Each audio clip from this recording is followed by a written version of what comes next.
Avertissement. Cette émission n'est pas une consultation, mais un forum de discussion et de témoignage.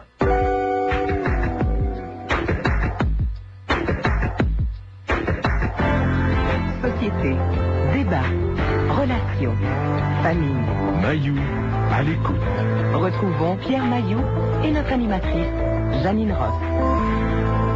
Bon début de semaine tout le monde. Bonjour Monsieur Pierre. Madame Janine, salutations. Pierre, Oui. aujourd'hui, je sais pas comment ça va sortir, mais on s'attaquerait peut-être à un tabou. Oh, ouais, lequel? La maladie chez les hommes. Bah, voyons. Non? En tout cas. Non? Okay. Maladie chez les hommes? Je sais pas. Il y a un docteur, il y a un médecin, Paul Perrotte. Maladie chez les hommes, Oui. tabou. Bon. Allons-y. Il travaille, lui, il est uro-oncologue, c'est-à-dire qu'il s'occupe des cancers, du système rénal, etc. Là, c'est ça? Génito-urinaire. C'est ça. Génito-urinaire. Bon, et ça fait plusieurs années qu'il essaie de mettre sur pied les journées de sensibilisation. Il y en a eu 2, 14 et 15 mars dernier. C'était au complexe Desjardins. C'était bon. Et ils ont de plus en plus d'hommes qui vont voir, qui vont prendre des informations, puis ils font même du dépistage sur place. 1200 personnes y sont allées cette année. Lui estime que là, ça commence à faire boule de neige, mais c'était très, très long parce que il dit se buter à des tabous. On ne sait pas de quel ordre, puis à travers les appels aujourd'hui, Pierre, on pourrait peut-être voir qu'est-ce que c'est l'homme face à la maladie.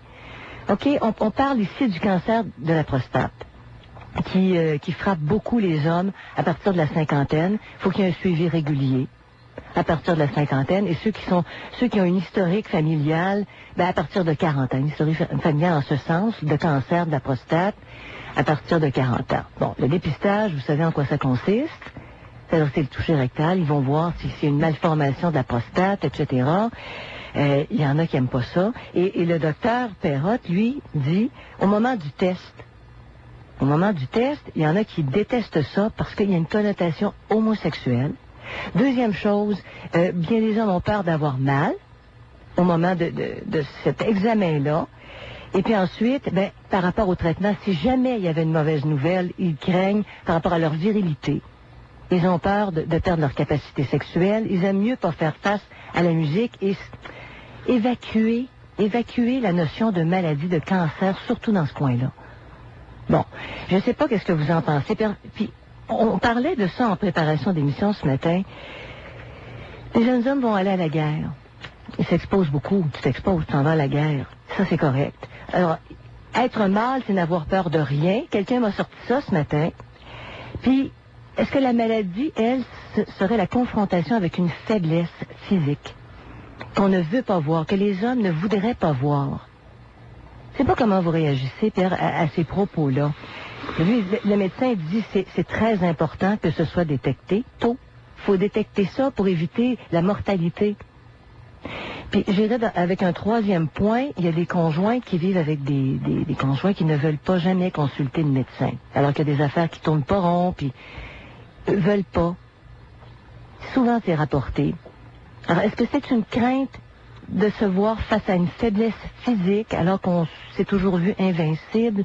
Ça peut pas nous arriver, on veut pas la mauvaise nouvelle, on veut surtout pas passer les tests. Puis un autre argument qui a été sorti ce matin, c'est que les femmes, elles chaque année, elles ont des examens gynécologiques. Bon, on est habitué à ça, c'est pas agréable, c'est rien d'agréable, mais le test TAP et tout ça, faut le faire faire. Quand ça commence à 40 ou 50 ans, est-ce que ça se peut que tu sois pas prêt à ça? Alors, Pierre, j'entends vos réflexions. Je sais pas. C'est pas évident, cette histoire-là. C'est nier l'évidence dans certains cas. Voyez-vous, le titre de l'article, c'est « Les hommes se regardent mourir. Ils préfèrent ne pas savoir que de consulter ». Bon, on pourrait peut-être commencer par le premier point que tu as amené. Maladie chez l'homme, est-ce que c'est tabou? Je pense pas que ce soit tabou, Jeannette. J'ai l'impression, je me demande si beaucoup d'hommes ne s'en fichent pas éperdument. Bon. Jusqu'à temps qu'ils attendent qu'ils tombent. Puis quand ils tombent, ils vont chez le médecin. Même si c'est des signes avant-coureurs. C'est ça, ils vont nier des signes avant-coureurs. Non. S'en ficher, ça veut dire... C'est sûr que tu es une femme, puis tu penses en femme. Mais un homme, ça pense pas comme ça. Il signe avant-coureur, là. Quand ça arrivera, ça arrivera. Alors, il y a beaucoup de je m'en foutisme par rapport à la maladie chez beaucoup d'hommes. Bon. Okay. Et puis, quand on sera malade, on se fera soigner, puis en attendant, écœurez-nous pas. Bon. Alors ça résume la pensée de beaucoup d'hommes. OK. S'il n'y a pas gros de tabou là, c'est une attitude masculine qui veut que tu marches jusqu'à temps que tu meurs. Bon. C'est peut-être pas je te dis pas que c'est bien ou mal.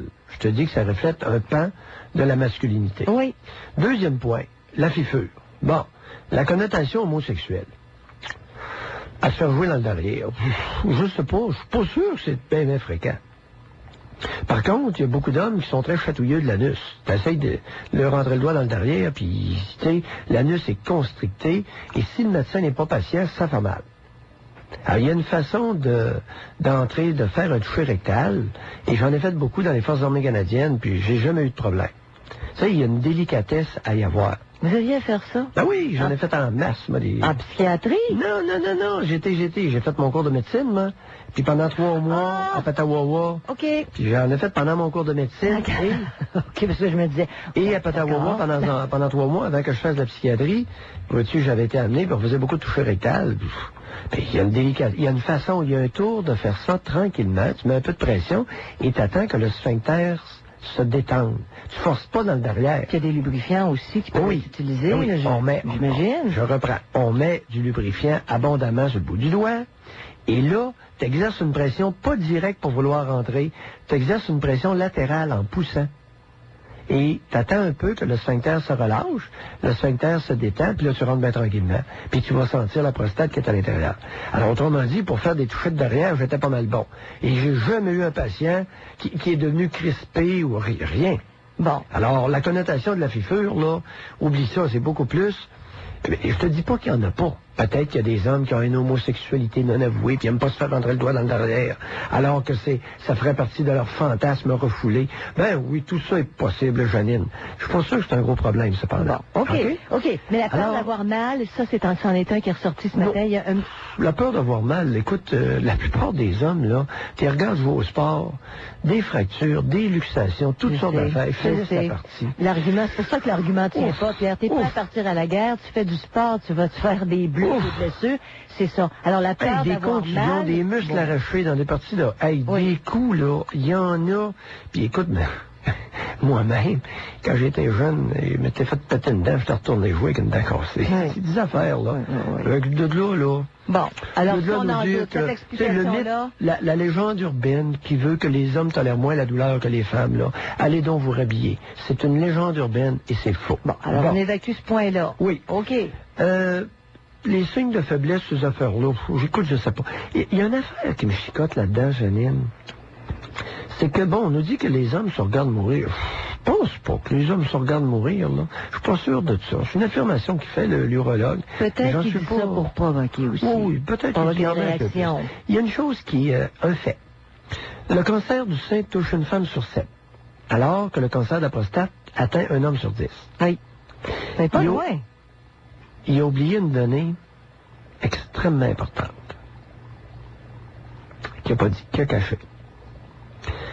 C'est que le cancer de la prostate est peut-être mortel, mais à long terme. Et la plupart de ceux qui ont un cancer de prostate ont autant, sinon plus, de chances de mourir d'une autre cause avant de mourir de leur cancer de la prostate. Ce qui n'est pas du tout le cas pour le cancer du sein. Le cancer du sein touche des femmes à partir de 30, 35, 40 ans. Oui. Des mères de famille, des femmes en pleine possession de leurs moyens, c'est pas chic. C'est vrai que c'est une grosse distinction, Pierre, parce qu'on parle dans les familles à risque 40 ans, à partir de 40 ans. Alors que, oui, c'est une grosse distinction. Que chez les hommes, rappelons-nous Mitterrand, il s'était fait diagnostiquer son cancer de la prostate à quel âge? 60, 65? C'est ça, c'était tardif. 68? Oui. Et il est mort à 82. Est-ce que ma mémoire est exacte? 84. C'est quelque chose comme ça. Effectivement, c'est peut-être moins envahissant, moins d'être rendu à un stade. C'est très lent comme quand, et ça ne se compare pas. Alors ça, c'est une maladresse de Perrotte, puis pas à peu près. Ça, ce genre de maladresse-là, il n'y a rien de pire que ça pour dévaloriser un propos. Qu'il parle du cancer de la prostate, qu'ils nous disent que généralement ça survient 50-60, et que ça prend 15-20 ans avant d'en mourir. Et qu'on me corrige si j'ai tort. Bon. OK? Oui. Alors, mais par rapport à lorsqu'il affirme qu'il faut que le cancer de la prostate soit aussi connu que le cancer du sein, je regrette, c'est 2 poids, 2 mesures. Ça ne se compare même pas. OK. En tout cas, c'est une distinction qui est importante et qui est significative. Ouais. Cependant, Pierre, Oui. quand tu commences à avoir des problèmes, quand les hommes commencent à avoir des problèmes avec la prostate, il y a des problèmes à uriner, il y a des problèmes au niveau érectile, il y a plusieurs conséquences qui, avant d'arriver à la mort, peuvent poser beaucoup de problèmes. C'est ça. Là, Janine, Oui. c'est qu'il est connu maintenant de plus en plus de la population et vous pouvez, c'est de l'information qui est disponible sur Internet. Alors, venez pas me faire suer avec la pratique illégale de la médecine parce que je vous dis ça, là. L'hypertrophie bénigne de la prostate, ça veut dire ça que la plupart des hommes, à partir de 50-55 ans, la prostate grossit. Et ça change le jet urinaire. Tu pisses moins loin, tu pisses moins vite. OK? Pour la plupart des hommes. Et ça varie énormément. Mais ça touche au moins un homme sur 2, sinon 2, c'est-à-dire le grossissement de la prostate. Pourquoi la prostate devient grosse? De façon je normale? sais pas. Mais de façon normale, là, vous dites une évolution physiologique normale? Ben, c'est pas une évolution physiologique normale, parce qu'il y a presque un homme sur 2 qui se ramasse pas avec des grosses prostates, puis je sais pas pourquoi. Bon, quelque chose comme ça. OK? Alors, ne pas confondre un cancer de la prostate avec l'hypertrophie de la prostate. À l'hypertrophie de la prostate, bon, la prostate est grosse, le jet urinaire, ça sort moins vite, ça prend un peu plus de temps, ça dégoûte un peu à la fin, parfois la nuit, ils sont obligés de se lever 1 à 2 fois par nuit, ben, ils sentent le besoin d'aller uriner. Alors, mais ça, l'hypertrophie bénigne de la prostate, là, écoute, c'est pas une maladie, là. Mais on parle pas de cancer, là, nécessairement. Non. C'est un hyperdéveloppement. Ça n'a rien à voir, c'est un grossissement. Oui. Tu sais, c'est comme si toi, en vieillissant, les seins grossissaient. Excepté qu'il n'y aurait pas de problème si les seins grossissaient en vieillissant. Mais quand la prostate grossit, elle étouffe l'urètre qui passe en plein milieu. C'est ça. Elle resserre l'urètre. Et donc, l'évacuation du sperme aussi, il doit y avoir des changements à ce niveau-là. Si l'urine, non? Ça évacue bien, Janine. Ça évacue bien. Le problème n'est pas là. OK. Le problème n'est pas alors, là. la virilité n'est pas encore touchée. Vois-tu, c'est important qu'on en parle. Tu m'arrives avec des choses, j'aurais jamais pensé de dire ça. Ah, non. Puis c'est pas... c'est plutôt la nuit. Le jour, tu peux très bien uriner bien, puis la nuit, ça urine un peu moins bien. C'est pas pareil d'un cas à l'autre, comprends-tu? C'est sûr. La physiologie masculine diffère. Alors j'aurais aimé ça que cet urologue-là nous renseigne, pas seulement sur le cancer, mais sur ce qui est beaucoup plus fréquent, et ce qui va emmener un paquet d'hommes à aller consulter, l'hypertrophie bénigne de la prostate. Puis, soit dit en passant, Perrotte, as-tu un remède pour l'hypertrophie bénigne de la prostate? Parce que les maudits paquets qui ont de la misère à uriner, ça aurait été le fun que tu nous dises, on fait quoi avec ça? C'est un cri d'alarme, en tout cas, ça ouvre à la réflexion. Alors, on va poser la question aujourd'hui. Vous êtes un homme, est-ce que vous craignez qu'on vous dise que vous êtes malade? Ça vous dérange-tu? 790-0224, 1-800-667-5241. Alors, les hommes face à la maladie, par exemple, la prostate, les examens, le cancer de la prostate. Il y a un médecin qui nous dit publiquement que les hommes ont peur du dépistage, simplement du dépistage, veulent pas faire face entre eux. Alors, on va un premier appel, on va voir comment ça va tourner. On parle à Jocelyne. Bonjour, Jocelyne. Oui, bonjour. Oui, bonjour, Jocelyne. Moi, mon frère, il a eu le cancer de la prostate. Oui. Ils ont fait la découverte, il avait 45 ans. Oui. Et puis, il avait perdu une vingtaine de livres. Il était pas bien. Il a passé des examens de A à Z. Oui. Une gastroscopie. Il a tout passé. Ils n'ont rien trouvé. Moi, à un moment donné, j'ai demandé à mon frère, j'ai dit, est-ce que tu as passé un examen pour la prostate? Il dit non, ils m'ont jamais passé ça. Il a rappelé son médecin, il a été passé ça, ils ont découvert le cancer de la prostate. Le médecin, il n'avait pas passé parce qu'il y avait en bas de 50 ans. C'est ça, parce qu'à 45 ans, c'est très rare. Compérus, ça, là. Non, puis il est opéré, il a 2 ans. Oui. Puis présentement, il est sur l'hormonothérapie. Oui. Parce que le cancer, il avait débordé la capsule. Oui. Et puis, ils ont dit qu'il y avait des métastases. Oui.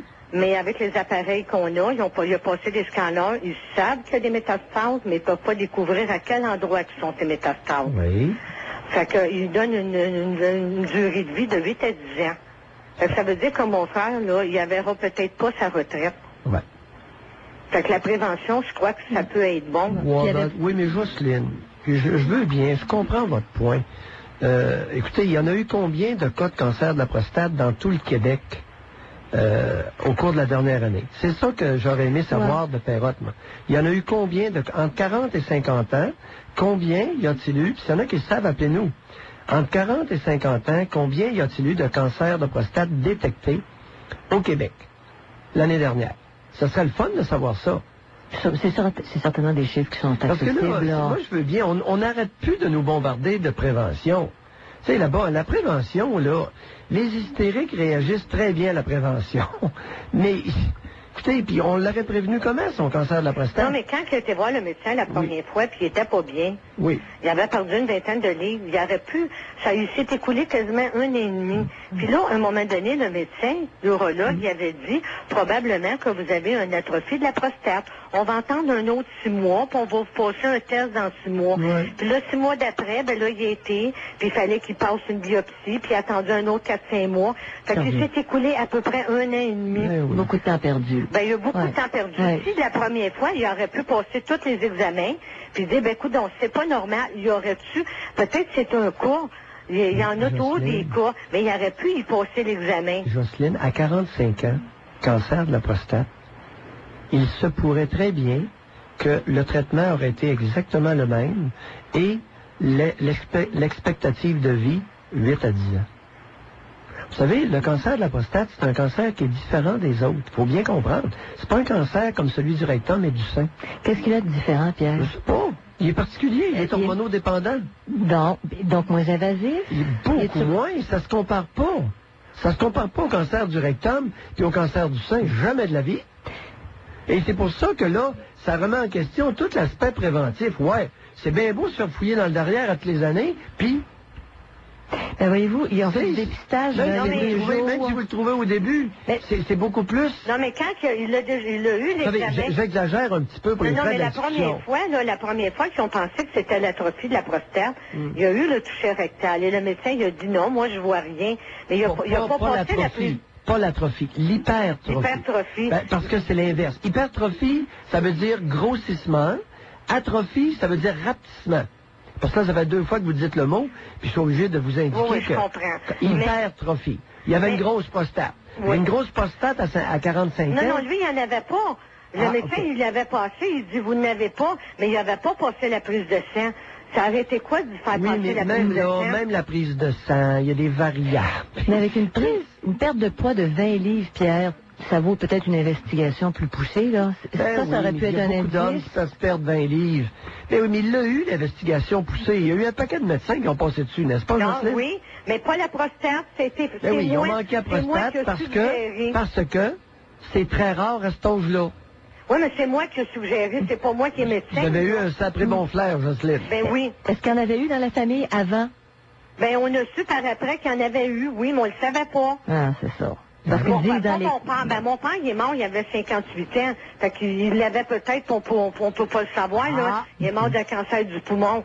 Mais, puis il est mort, ça fait 25 ans passé. Et il n'y a rien qui l'empêche. Votre père, qui avait un petit cancer de la prostate qui évoluait tranquillement, de façon très pépère, ça se peut très bien. Ça se pourrait. Non, mais on a su que le père à mon père, lui, il est mort, il avait 64 ans, je crois. Lui, il avait le cancer de la prostate. OK, il y avait déjà quelque chose. Il y avait de quoi, là. Mon père, mais quand il était voir le médecin, il demande où tes parents. Alors, mon père, il a dit non, mon père, il est mort d'un cancer du poumon. Oui. Il a jamais dit la prostate, on ne pouvait pas le savoir. Jocelyne, votre frère est traité par hormonothérapie. Oui. Ça veut dire quoi? Qu'est-ce que vous en savez? Instruisez-nous. Ben, je connais pas tellement ça, là, mais à tous les 3 ou 4 mois, il va voir le médecin, puis il y a juste un médicament. Ah oui? Il y a une injection. Il contrôle quoi, vous savez pas? Vous savez quelle hormone? Il contrôle, oui, parce qu'il prend toujours le test du liquide, là, dans la prostate, là. Et puis, il prend ça, puis il faut qu'il y ait 0. Il n'y a pas 0, là. Oui. Mais ils savent avec ça qu'il y a tout son cancer pareil. C'est quoi, c'est une piqûre qu'il prend, c'est une hormone qu'il prend à chaque 3-4 mois, chaque 3 mois, qui s'appelle comment? Je pourrais pas vous le dire. Ça peut-tu être le mot Lupron? Je pense que oui. Ça peut-tu être le mot Zélodex? Ça pourrait aussi, là. Moi, je pourrais pas vous le dire. Ah, OK, non? vous ne savez pas. Alors, il y a moi, je sais, Pierre. C'est 2 traitements maintenant utilisés que j'utilise aussi, Jocelyne, dans le cas des prédateurs sexuels.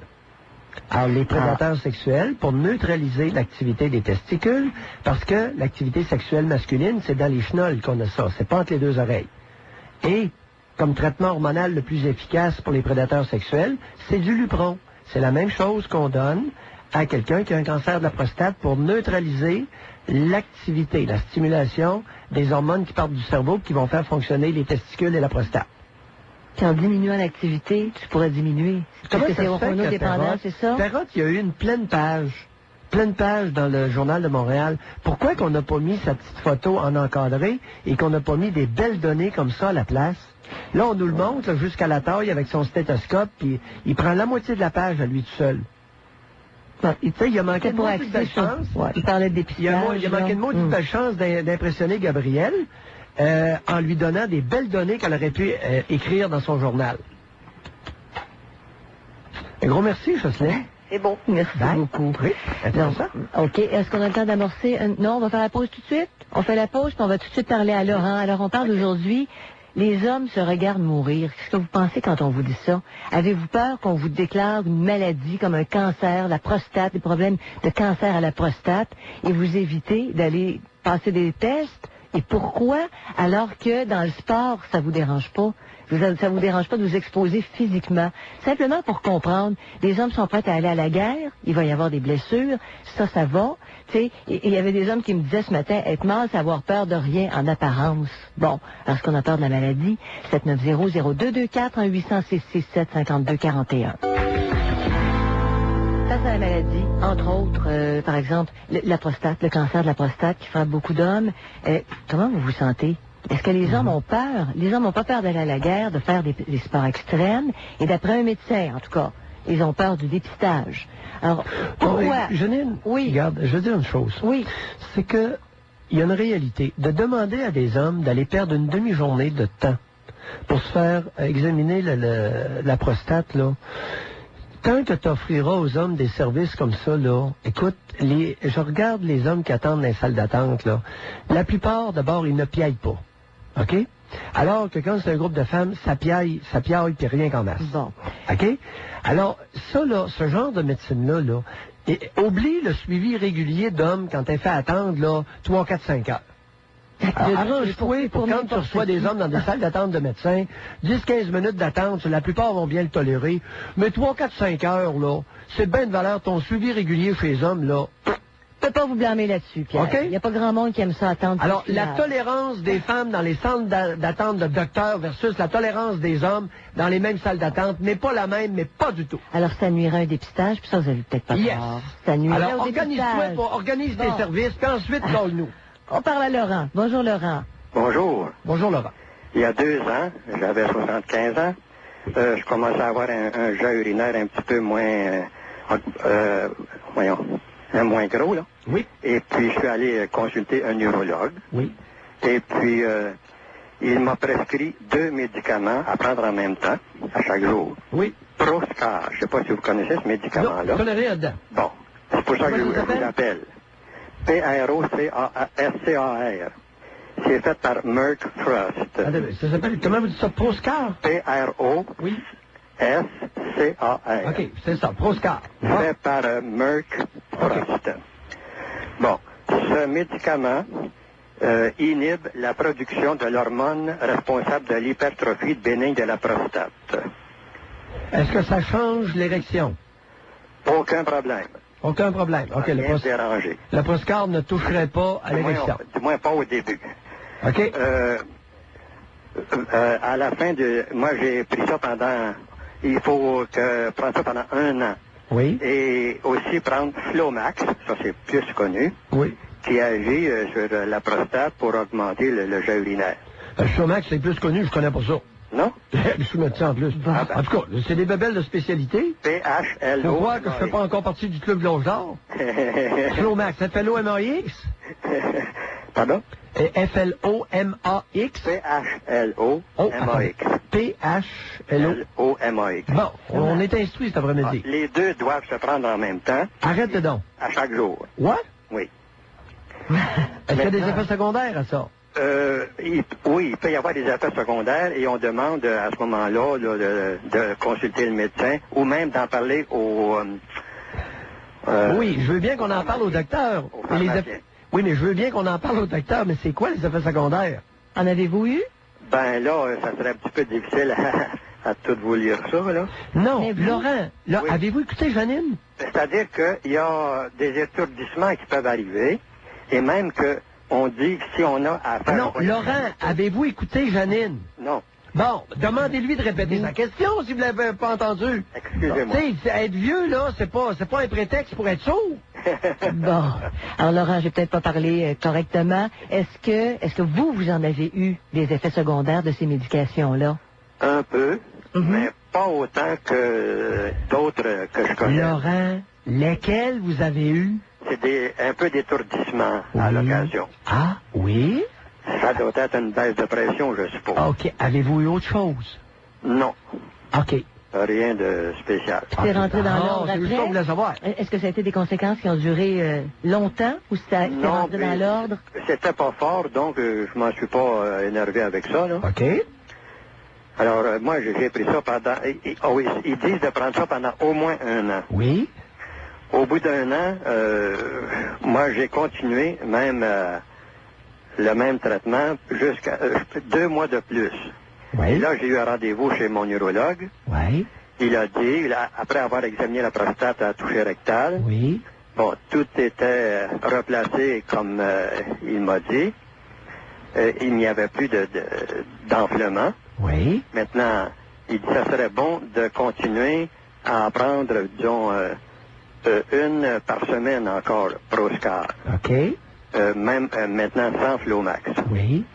Alors, j'ai continué pour avoir un petit peu de cette substance-là dans le corps, pour prévenir Oui. qu'il ne faut pas qu'il y ait d'autres hormones qui soient produites. Et puis, actuellement, j'ai 77 Oui. et je calcule que cet urologue-là m'a sauvé la prostate. En tout cas, il m'a enlevé les troubles de prostate. Bon, OK, oui, oui. Après ça, il y a rien. Au niveau urinaire, est-ce que vous Alors, il a dérangez? amélioré votre condition de prostate. Oui. Oui. Maintenant, actuellement... Et vous urinez mieux. Ah, excusez. Oui, et vous urinez. On va juste vous suivre. Et vous urinez mieux. Ah oui, oui, oui. Bon, parfait. Continuez. Qu'avez-vous d'autre à nous dire? Voyons, je l'ai ravalé, là. Ah, c'est pas grave. On va... Je vous ai interrompu, là. Je m'en excuse. Ah, c'est pas grave, ça. Mais, autre question? Ah sur oui, ça? Oui. Et pour question d'érection, Oui, c'est un problème. c'est ce que j'allais vous demander. Mais voyons, l'autre liquide, là, que l'urine, là. Le sperme? Le sperme. Oui. Le sperme ne sort pas tout de suite, il s'en va dans la vessie. Ah, oui, ça c'est pas un... Bien, avez-vous un bon orgasme quand même? Oui. Ah, aucun problème, là. Qui Aucun remonte dans le problème. vessie, qui sort à l'extérieur, on s'en maudit-tu? Ah, fait que là, ben, c'est pas trop grave, hein? Ah, non. Écoute, la compagne va être juste plus contente. Il n'y a rien qui... Donc, au, Ben niveau oui. au niveau de la virilité puis tout ça, ça n'a rien changé. Non. C'est ça. Bon. Donc, désir aussi fort. Alors, la libido est inchangée, d'après vous? Oui. Peut-être que chez d'autres personnes, ça agirait autrement, ça, je ne le sais pas. Je n'ai pas demandé. Et vous vous mettez à quelle fréquence, à peu près, par semaine ou par mois, Laurent? Oh, ça peut être peut-être 2-3 semaines, là, c'est pas... À chaque 2-3 semaines, une Oui. bonne... Oui, complète, là. Une relation Ouais. Aucun sexuelle. problème. Sans trop de problème? Oh, non. C'est le fun, ça, 77 ans? Alors ça fait moins peur quand t'entends ça pour d'autres hommes là, qui, tu sais, 77 ans, puis Oui. ça fonctionne encore malgré des petits problèmes d'hypertrophie. Ah, oui. Non, mais Bon. attendez un peu, là, Janine. Oui. Faut préciser. Laurent, aviez-vous un problème à bander avant de prendre Proscar et Flomax? Jamais. Bon, Janine, Il y avait pas de problème. l'hypertrophie bénigne de la prostate, ça donne pas un trouble érectile, ça donne de la difficulté à pisser. C'est ça. OK, parfait. Uniquement. Ça précise des choses. Oui, parce ben, qu'il y a beaucoup de oui, mythes c'est autour ça. de ça. Ben oui, Tu sais, parce que... j'ai pris de la prostate. Et quelqu'un de 50 ans qui dit ça, dit, ben, craint pour sa virilité, craint que ses Ah, relations Non. sexuelles vont changer. De la difficulté à uriner et de la difficulté à bander, c'est pas pareil, n'est-ce pas, Laurent? Très différent. Bon! Non. On va y instruire le public, Laurent. Un gros merci d'avoir appelé. Quand je me suis adonné, là, en dînant, à écouter votre programme, ça arrive des fois que je... Continuez jusqu'à temps qu'on arrête à vous adonner à ça. Là, ben, Ça donne bien? Hey, vous disiez, docteur, que... Je sais pas qui vous avez mentionné, là, qui parlait de ça. puis Le il disait- docteur Perrotte, Paul Ouais, Perrotte. il donnait pas de remède là-dessus. Hey, moi, il faut que j'appelle. Oui. Mais c'est ça. C'est qu'on parle pas. Avant de vulgariser le cancer qui tue, commençons à vulgariser ce qui est le plus emmerdant pour les hommes en vieillissant, c'est de la difficulté à pisser. C'est comme ça, d'ailleurs, que c'est déclaré dans bien des cas. Ben, écoute, Il peut ne pas y avoir de cancer, mais... il nous parle de la condition extrême qui arrive pas trop souvent, puis ce qui arrive le plus souvent, il nous en parle pas. Ben, ça n'a pas d'allure. Ça. Ben, Laurent, on va les instruire, nous autres. Ben Merci, oui. Laurent. Ce que vous nous avez dit, là, ça aurait dû être à la place de sa photo dans le Journal de Montréal. Même à chaque année, là, je subis un examen chez mon neurologue avec toucher rectal. Ça fait 2 ans de ça. Et puis, avec l'examen sanguin, là, aucun APS. Ben, Laurent, Rien, on vous c'est appelle. ça. On dit à votre âge. Pardon? À quel âge qu'on arrête de se faire tenter la prostate pour le cancer? Oh, je sais pas, moi, il y a juste une fois par année. Il n'y a rien là. Non, mais entre nous autres. C'est bien, non, je suis pas contre, là. C'est une question que je me pose. Compte tenu que le cancer de la prostate, là, ça a très peu de chances de vous emporter. Une fois par 5 ans, ça sera passé, non? Je sais pas, je connais pas ça, là. Non, non. Qu'est-ce que vous pensez? Ça vous rassure, vous? C'est pour ça que vous y allez chaque année? Ben oui, Ouais. puis après tout... Ça le rassure? Mais c'est pas... paraît aussi que On ça se me lamente prend- au Québec ça qu'il me n'y prend a un pas assez de papier, là. médecins. Ça vaut-tu vraiment la peine, cette chose-là? Parce qu'on se lamente que le monde ne sont pas capables d'avoir des rendez-vous chez le médecin. ouais. Alors que Pépé se fait jouer dans le derrière à chaque année pour des raisons. C'est sûr que l'urologue que je vais voir est tellement recherché parce qu'il est compétent. C'est pour ça qu'il est difficile à avoir un rendez-vous, mais j'en ai au moins un à chaque année. Oui. Avec lui, avec le Après un an, spécialiste. j'en aurai un aussi. Mais comment ça se fait que vous avez un rendez-vous chez le spécialiste alors que votre prostate est belle, c'est juste pour un check-up? Oui, C'est quoi cette ça. affaire-là? C'est parce qu'à chaque année, il m'a demandé d'aller au CLSC là, pour un examen du sang là, assez Oui. prononcé. Là. Oui. Oui. Et Mais puis, à ce comment moment-là- ça se fait que c'est pas un médecin de médecine générale ou une infirmière qui suit ça? Ah, Comprenez-vous mon point? Oui, c'est ça, moi, mon C'est j'ai que eu, au j'ai eu- Québec, oui, oui. on engorge des c'est services. compliqué. On engorge des services ultra spécialisés, puis ensuite on se lamente qu'on manque de docteurs. Alors, Laurent, merci beaucoup de votre appel. Maudit bel appel. Oui, oui, oui. Donc, face à la maladie, est-ce que les hommes ont des craintes ou ils sont plus pragmatiques? Ils n'ont pas peur, ça les dérange pas, puis quand la nouvelle arrive, elle arrive. Donc, le dépistage est plus ou moins facile. 790-0224. Bon, Pierre, on va recentrer notre affaire. Qu'est-ce que vous en pensez? Vous avez soulevé un point intéressant. Les hommes face à la maladie. OK? On a un titre aujourd'hui, là, les hommes se regardent mourir. Ils vont pas passer de tests de dépistage, etc. Mais quand on voit le temps d'attente dans les cliniques, comme vous l'avez mentionné, quand on essaie d'obtenir les services d'un omnipraticien, Pierre, et qu'on dit, vous prenez les rendez-vous au début du mois, entre 13h et 16h, c'est tout pour Oui, le oui, mois je suis- suivant. Pierre, vous étiez pas là? Ben là, je- M'entendiez-vous? Oui, je t'entendais dans le corridor, là. Je m'excuse. Bon. Non, je suis tout croche, ouais. Je suis allé chercher un cadeau. Bon. T'as le dernier cadeau que t'as ramassé, là, puis que t'as envoyé. Je viens de l'avoir. Bon. Alors, sucrez-vous le bec. Faut quand même leur dire, c'est que le produit de l'érablière au soie, c'est ça? Oui. Mont-Saint-Grégoire, oui. C'est ça. Ben, je viens C'est d'avoir ça. un Bon. paquet de toutes sortes d'affaires. Là, j'étais tout énervé. Écoute, je suis pas habitué de me faire soudoyer, moi. Ah, bon. Alors, on reprend maintenant le fil. Oui, où en Bon. étions-nous? Est-ce que je vous... Je On m'excuse, parle... Janine. on parle aujourd'hui, Pierre. Oui. Être un homme, Oui. ok, c'est avoir peur de rien. Correct? Dans Bon, l'esprit de bien des hommes. Ben là, je suis pas un homme, je Non, suis pissou comme toi, je suis peureux comme un lièvre. Là, tu vas m'exclure là, avec ta définition. Pissou. Un homme, c'est quelqu'un qui a peur de rien. J'ai peur de tout. Comment ça, vous avez peur de tout? Ah, ben, je suis peureux, moi. Je suis De peureux quoi? comme un lièvre. Ben, de tout. Ah oui, je vous crois. Oui, J'ai c'est bien vrai. de la misère à vous croire. Ben de la misère. Et des hommes se définissent comme Je tels. vais jamais dans les endroits dangereux. Les bars, ces affaires-là, moi, les Ah. places dangereuses, c'est vrai. Bon. C'est vrai, je vais jamais là, moi. OK. Alors, vous êtes pas brave. Mais non. De ce côté, C'est comme toi. C'est drôle. Je crois pas ça pantoute, tu fais rien. Mais face à C'est la... vrai, je vais pas dans les endroits dangereux la nuit. Vous vous exposez pas volontairement. Ben, j'ai ça? jamais fait ça. Moi, j'ai toujours été très réservé, très peureux. Je cours pas après le trouble. Ah! C'est-à-dire qu'il y a des hommes qui courent pas après le trouble. Il y a la Ils fin. veulent pas aller voir le médecin pour pas qu'on leur donne de mauvaises nouvelles. Faut que je Ça sois se en aide pourrait-tu? avec... Faut que je sois en aide avec toi. Quand le trouble court après moi, le trouble va avoir du trouble. Mais vous courez pas après. Jamais. Ah, je suis peureux comme ça. J'ai peur du trouble. Mais quand le trouble me court après, ben là, j'ai pas le choix. Là, vous allez affronter. Ah, là, j'ai pas le choix. Je peux pas me sauver tout le temps. Alors, face à la maladie, Pierre, Oui. c'est la même chose, tu veux pas le savoir. Puis actuellement, est-ce qu'on dit que les hommes se regardent mourir? Là? C'est un titre, là, un médecin qui lance ça. Vous avez soulevé un point, puis je trouve que c'est intéressant. Est-ce que ça La pourrait grève des expliquer...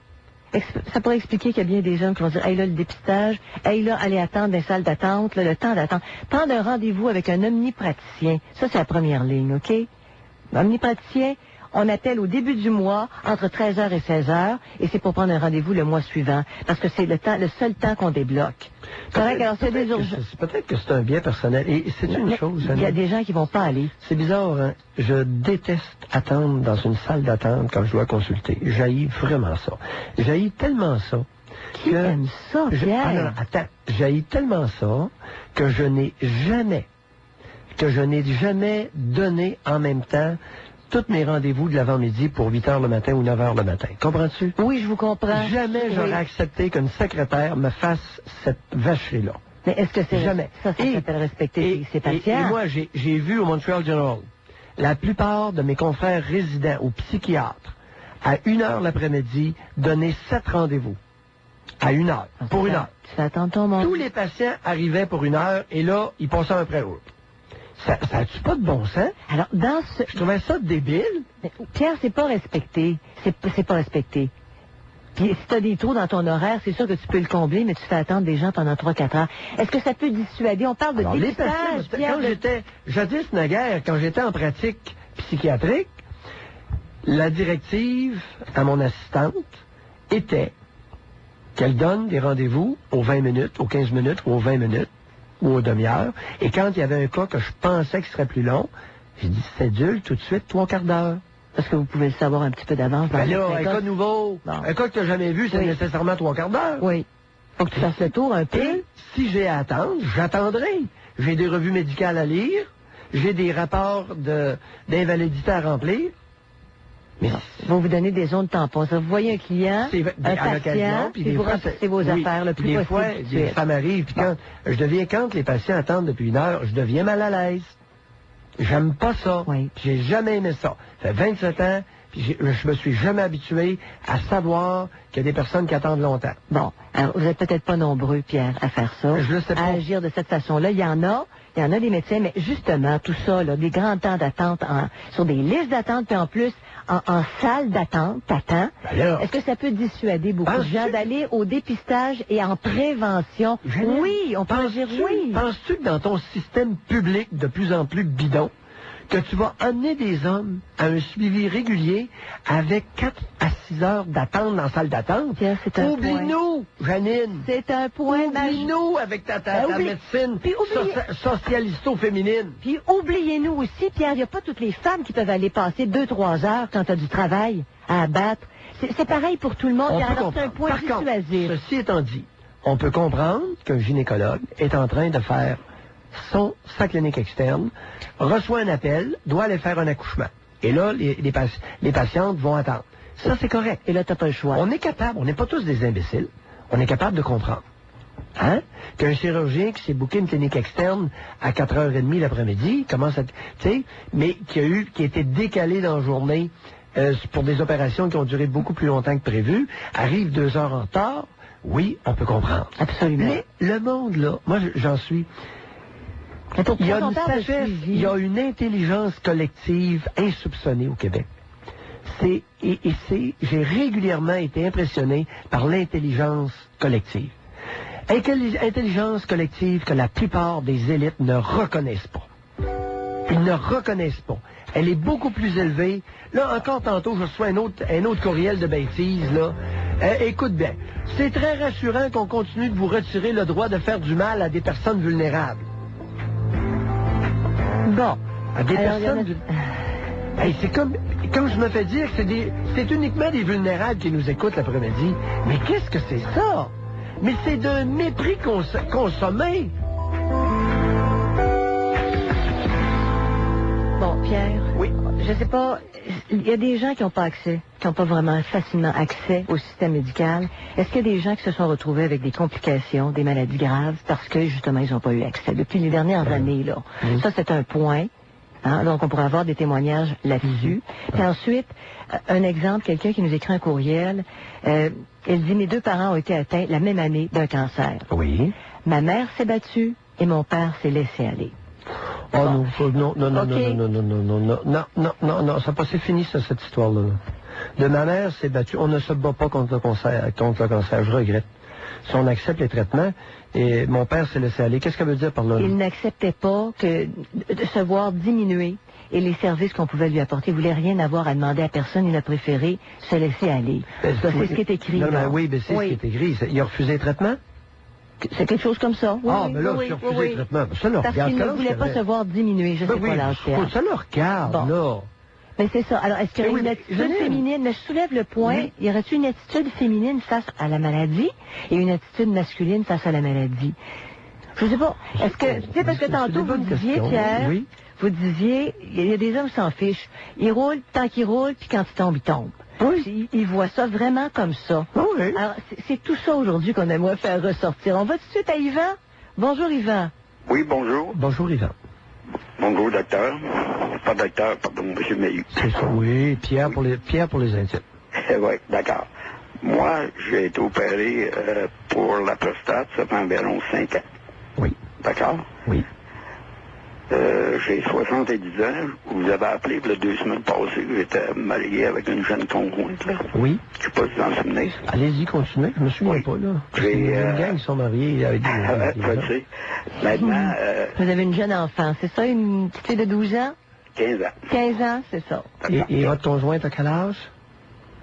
Elle a 44 ans. 44 ans, continuez. Oui. Voilà. Oui. Moi, je faisais faire des tests par un médecin de famille, puis il me faisait une prise de sang et la touffée rectale à Oui. tous les années, depuis Oui. l'âge de 57 ans. Oui. À 65 ans, j'avais un problème, parce que je travaillais toujours, j'avais un problème avec un hernie, et là, j'ai pris ma retraite, j'ai décidé de me faire opérer Oui. pour l'hernie. Oui. Suite à ça, ça m'a été, j'ai eu un blocage urinaire. Oui. D'accord? Oui. Ils m'ont renvoyé chez moi. Normalement, il n'était pas supposé m'en envoyer, parce que je n'avais pas uriné encore à l'hôpital. Oh, C'était une tabarnouche. opération d'une journée. Hey, c'est quand même, ça. Ouais, ben oui. Je l'ai su après, par exemple, parce que Ben. ils me l'ont dit après. Ça arrive souvent. J'ai entendu plusieurs cas comme ça. Les patients n'avaient pas encore uriné une première fois. Ils les envoient chez eux. Le patient il devient avec une vessie énorme. Ah, maudite Et là, c'est- patente à gosse de Jean Rochon. Ils sont obligés de rentrer à ce Ben moment-là, non, ça sort Janine. pas de soi. Eh C'est non. ça. C'est souffrant. Et, C'est très souffrant. Oui. Parce que j'ai été, moi, j'ai appelé à l'hôpital. Là, graduellement, ben, le pénis est venu noir. oh, Et gros, très enflé. Et là, j'appelais, je disais ça, ben, à l'hôpital, il m'avait donné un numéro, ben là, c'est suite à l'opération, vous avez peut-être une veine qui est cassée, quelque chose, c'est ça qui fait ça. Attendez. C'est à leur réponse qu'ils me donnaient. Et après 3 jours, je vais attendre. ben, Je me suis rendu à l'hôpital. Là, la fille à la réception a pris ma pression et ils ont mené une chaise roulante. J'ai dit, pourquoi une chaise roulante? Elle dit, s'il vous plaît, soyez beau. Fait que, après ça, j'ai été. C'était un samedi après-midi, il y a beaucoup de monde. Et tout de suite, le médecin est arrivé. Mais l'erreur a pu bloquer. Ouais. Fait que là, il a commencé avec des sondes, calme. mais c'était très difficile. Là, il a dit... Ça vous a pas tenté d'envoyer une carte de remerciement pour tout le trouble que vous avez eu à l'honorable Jean Rochon, ex-ministre de la Santé, responsable de tout ça? Beaucoup. Oh, Et là, ça ils ont m'écoeure, dit... moi, cette histoire-là. Ah oui, le médecin a dit à Pas de vous écouter qui m'écoeure, mais d'entendre, de devoir entendre ça, là, c'est plein d'anecdotes comme vous. On pourrait en faire des encyclopédies au Québec. Par contre, le médecin qui était là, il s'est vraiment bien occupé. Ben oui, ben oui, ben oui. Et, mais on aurait pu... T'aurais-tu le choix, là? On aurait été obligé de subir tout ça, comme vous dites, si le bon M. Rochon aurait fait ses devoirs. Fait qu'après, Yvan, quand on a vécu une expérience comme ça, est-ce que c'est possible qu'on retarde de retourner à l'hôpital, on étire nos petits mots parce qu'on veut plus avoir affaire avec des médecins comme ça? Ou une approche comme ça? Oui, c'est pas les médecins, Hein? c'est l'approche. On C'est donne l'approche. hâte des gens de faire Il a été mis dehors de l'hôpital trop vite. Oui, vous avez raison. Et Par contre, j'ai trouvé, vous dis, là, à l'hôpital, ça y a pris 12 sondes avant de réussir. Oh. Ça fait mal, ça? Ben là, à force de se faire facoyer dans l'urette, Janine, Oui. ça va finir par faire mal. Et le médecin revenait et il reportait, mais par contre, j'avais trouvé une infirmière avec moi. Il disait, vous ne quittez pas, laissez-le. Et le médecin m'a dit, il dit, inquiétez-vous pas, il dit, je prends soin de vous. C'est vrai qu'il a pris soin de moi. Oui, il dit, mon père, il dit, il a votre âge. Tu sais, fait que je prends soin de vous. Et après, suite à ça, j'ai eu mon opération pour la prostate 2 mois plus tard. Oui. Ouais, parce que là, je portais une sonde. Oui. Avec un sac. Ben oui. Pour l'urine. Ben oui. Et le médecin qui m'a opéré pour l'opération, il m'a dit que c'était cancéreux. À ce moment-là. Mais c'est juste pour relever le fait que tout de même, je passais des examens depuis plusieurs années et il n'avait pas... Ça n'avait même pas été dépisté. Vous êtes pas sérieux. La prévention avait pas marché. Non. Le système féminin a échoué dans votre cas. Il dit souvent, d'ailleurs... que vous êtes une mauvaise langue. C'est un neurologue, non? C'est trop tard. C'est pas un neurologue qui vous suivait, Yvan? Non, c'est un médecin. Non. Qui vous suivait? Juste, mon médecin, j'allais au CLSC, il me prenait une prise de sang. Ben Lui, oui, il me faisait le toucher rectal. Ben oui. Écoutez, là. C'est pour ça. Regardez, Yvan et Janine. Lorsqu'on parle de prévention, à moins d'avoir des mécanismes vraiment efficaces de prévention, est-ce qu'on pourrait garder une petite pudeur face à la prévention? Hein? Moi, là, les préventeux, je commence à les avoir de travers pas mal fort. Quand tu as les moyens de suivre après, ça peut se défendre, effectivement. Mais même, là, tu sais. Fait qu'il y a beaucoup d'hommes qui ont là-dessus, écoute, quand je serai malade, j'irai consulter quelqu'un. Puis je vais avoir de quoi. Hein? Hey, histoire d'aller têter les médecins, là, tout bout de champ, puis de se faire jouer un peu partout. Est-ce que vous avez encore un problème avec ça, Yvan? Non. Non. Moi, qu'est-ce qui arrive, c'est à tous les ans maintenant, je continue. Et lui, le médecin, il était bien direct. Il m'a dit, ça se peut que ça revienne. Oui. Ça a été ça mon affaire. Oui. Il dit peut-être d'une dizaine d'années. Ah oui, c'est ça. C'est ça, Janine, c'est ça que je disais.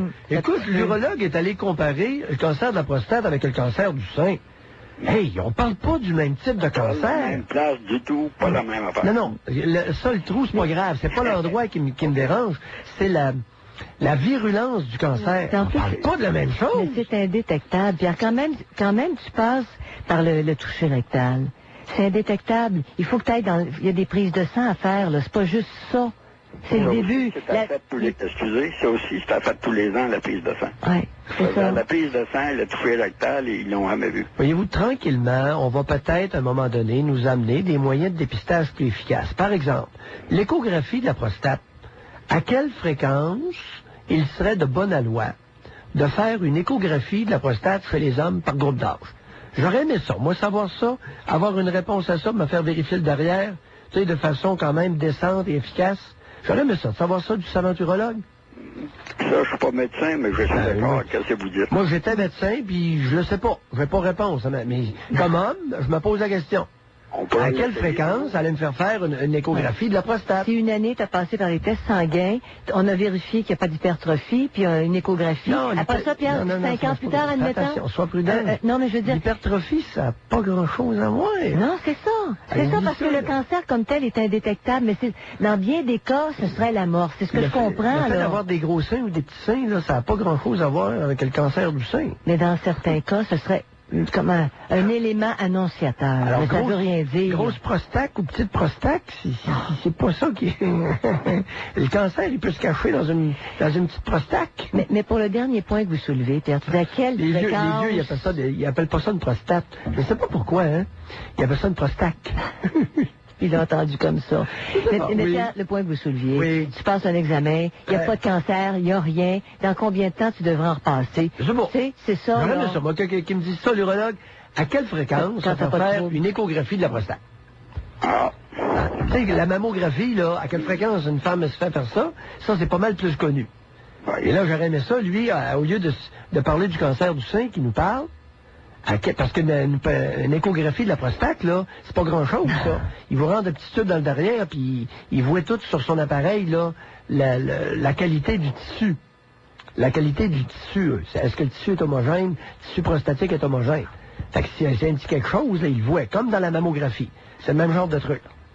Alors, face à tout ça. Merci beaucoup, Yvan. Je voulais dire, s'il vous plaît, en terminant, pour les hommes, il n'y a pas besoin d'avoir peur. Suite à ça, je suis encore capable, je suis encore actif sexuellement. Malgré l'ablation, Yvan? Est-ce qu'ils vous ont enlevé la prostate? Non. Non? Ils ont juste nettoyé. Il m'a dit qu'il avait...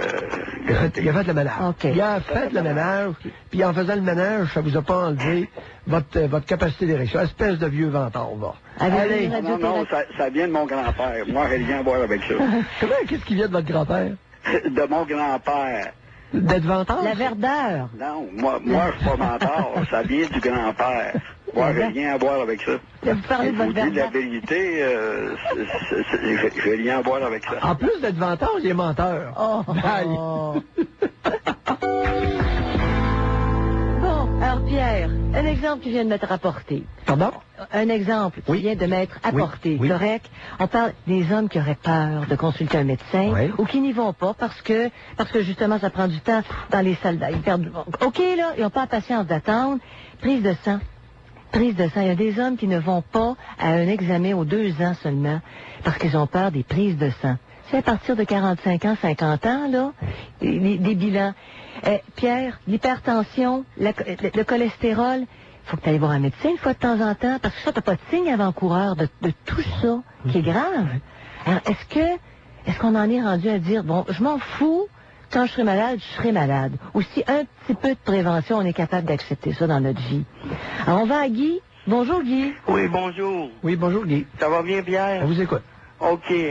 Première chose, je veux pas flatter sur le sens du poil, mais moi, un homme comme vous, là, je trouvais au début, là, quand je vous écoutais, vous aviez du front, mais je trouve que vous êtes une personne qui a une intelligence hors de la moyenne. Vous foncez, vous vous laissez pas écraser par personne. Vous faites votre émission avec madame, puis je vous félicite pour votre émission. Effectivement, ceux qui veulent m'écraser ont besoin de sérieux rouleaux compresseurs. Ah oui, sûr. Non, moi, j'étais... Ils peuvent toujours s'essayer. Ah oui. Facile de me renverser. Je suis en canne, je suis en béquille. Mais. Allez, Guy. Moi, j'étais déclaré diabétique au mois de mai l'année passée. Oui. Je dois me piquer puis tout ça. Oui. J'ai des problèmes, je sais que j'ai des problèmes à uriner puis tout, puis j'ose pas aller passer des tests pour la prostate. J'ai peur qu'on me dise t'as le cancer. Ça me fait très peur. Oui. Très peur. Raconte. Quel âge avez-vous? Moi, j'ai 48 ans. 48. Puis êtes-vous suivi par un médecin de famille? Les médecins de famille, on a de la misère à en avoir. Moi, j'étais à l'extérieur de Montréal pendant quelques années. Je travaillais comme intervenant en relation. Mais c'est quoi cette affaire-là? On a de la misère à avoir un médecin de famille. Voyons, dans le plus meilleur pays au monde. Ah oui, exactement. Puis on a de la misère à avoir un médecin de famille, ça se peut pas. Vous êtes mauvaise langue cet après-midi. Vous faites mal paraître le grand Yves de la Montagne. Pierre, c'est toute une histoire se trouver un médecin. J'en ai pas. Je vous jure.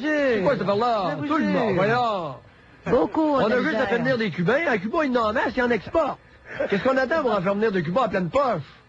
Alors, Guy, vous avez peur? Oui. Bon. Oui, beaucoup, parce que j'ai 48 ans, je m'en vais sur la cinquantaine, puis je sens que j'ai des problèmes quand je vais uriner. Quelle sorte de problème vous avez? Racontez-nous ça. Ben, quelle sorte de problème? Des fois, ça va bien, puis quand ça va pas bien, l'écoulement est slow, qu'on appelle. Oui. Et puis, souvent, je vais pour aller uriner, puis ça veut pas sortir. Ben voyons, vous. Puis d'autres fois, quand j'ai le goût d'aller uriner, mais je suis sur la rue, il faut que je me rende chez nous. Il faut que j'accentue le pas, parce que sinon, je vais faire dans mes culottes. Bon. C'est tout ou rien. Ah, Ouais. ben. Bon. Mais si c'était pas cancéreux, c'est très possible, là, Pierre, de ce que vous disiez tantôt, c'est très possible. Oh, ça rien à Bon. Hey, Guy, Oui. qui s'occupe de suivre votre diabète? C'est l'hôpital général de Montréal. Ben non. Avez-vous déjà vu une cabane qui prend soin de quelqu'un? Oh, ben, Je me reprends. Qui s'occupe de suivre votre diabète? je passe aussi de médecin en médecin différents. Ils ont des noms bizarres, puis... La réponse de Guy, votre réponse, Guy, est bonne. C'est ça. Il n'y a pas un médecin attitré à son dossier. Ben, mon maudit, voyons, qu'est-ce que c'est ça, cette patente à gosse-là? Pas de relations humaines, Pierre. Non, j'ai pas... Bout de vierge, c'est quoi cette affaire-là? J'ai pas de Vous médecin. êtes diabétique depuis mai, puis vous passez de médecin en médecin. C'est ça que vous me répondez? Pardon? J'ai dit, vous nous avez dit Oui, que vous faites du diabète depuis le mois de mai. oui, Puis là, vous nous dites que vous passez de médecin en médecin. oui. Ben voyons, ça marche pas?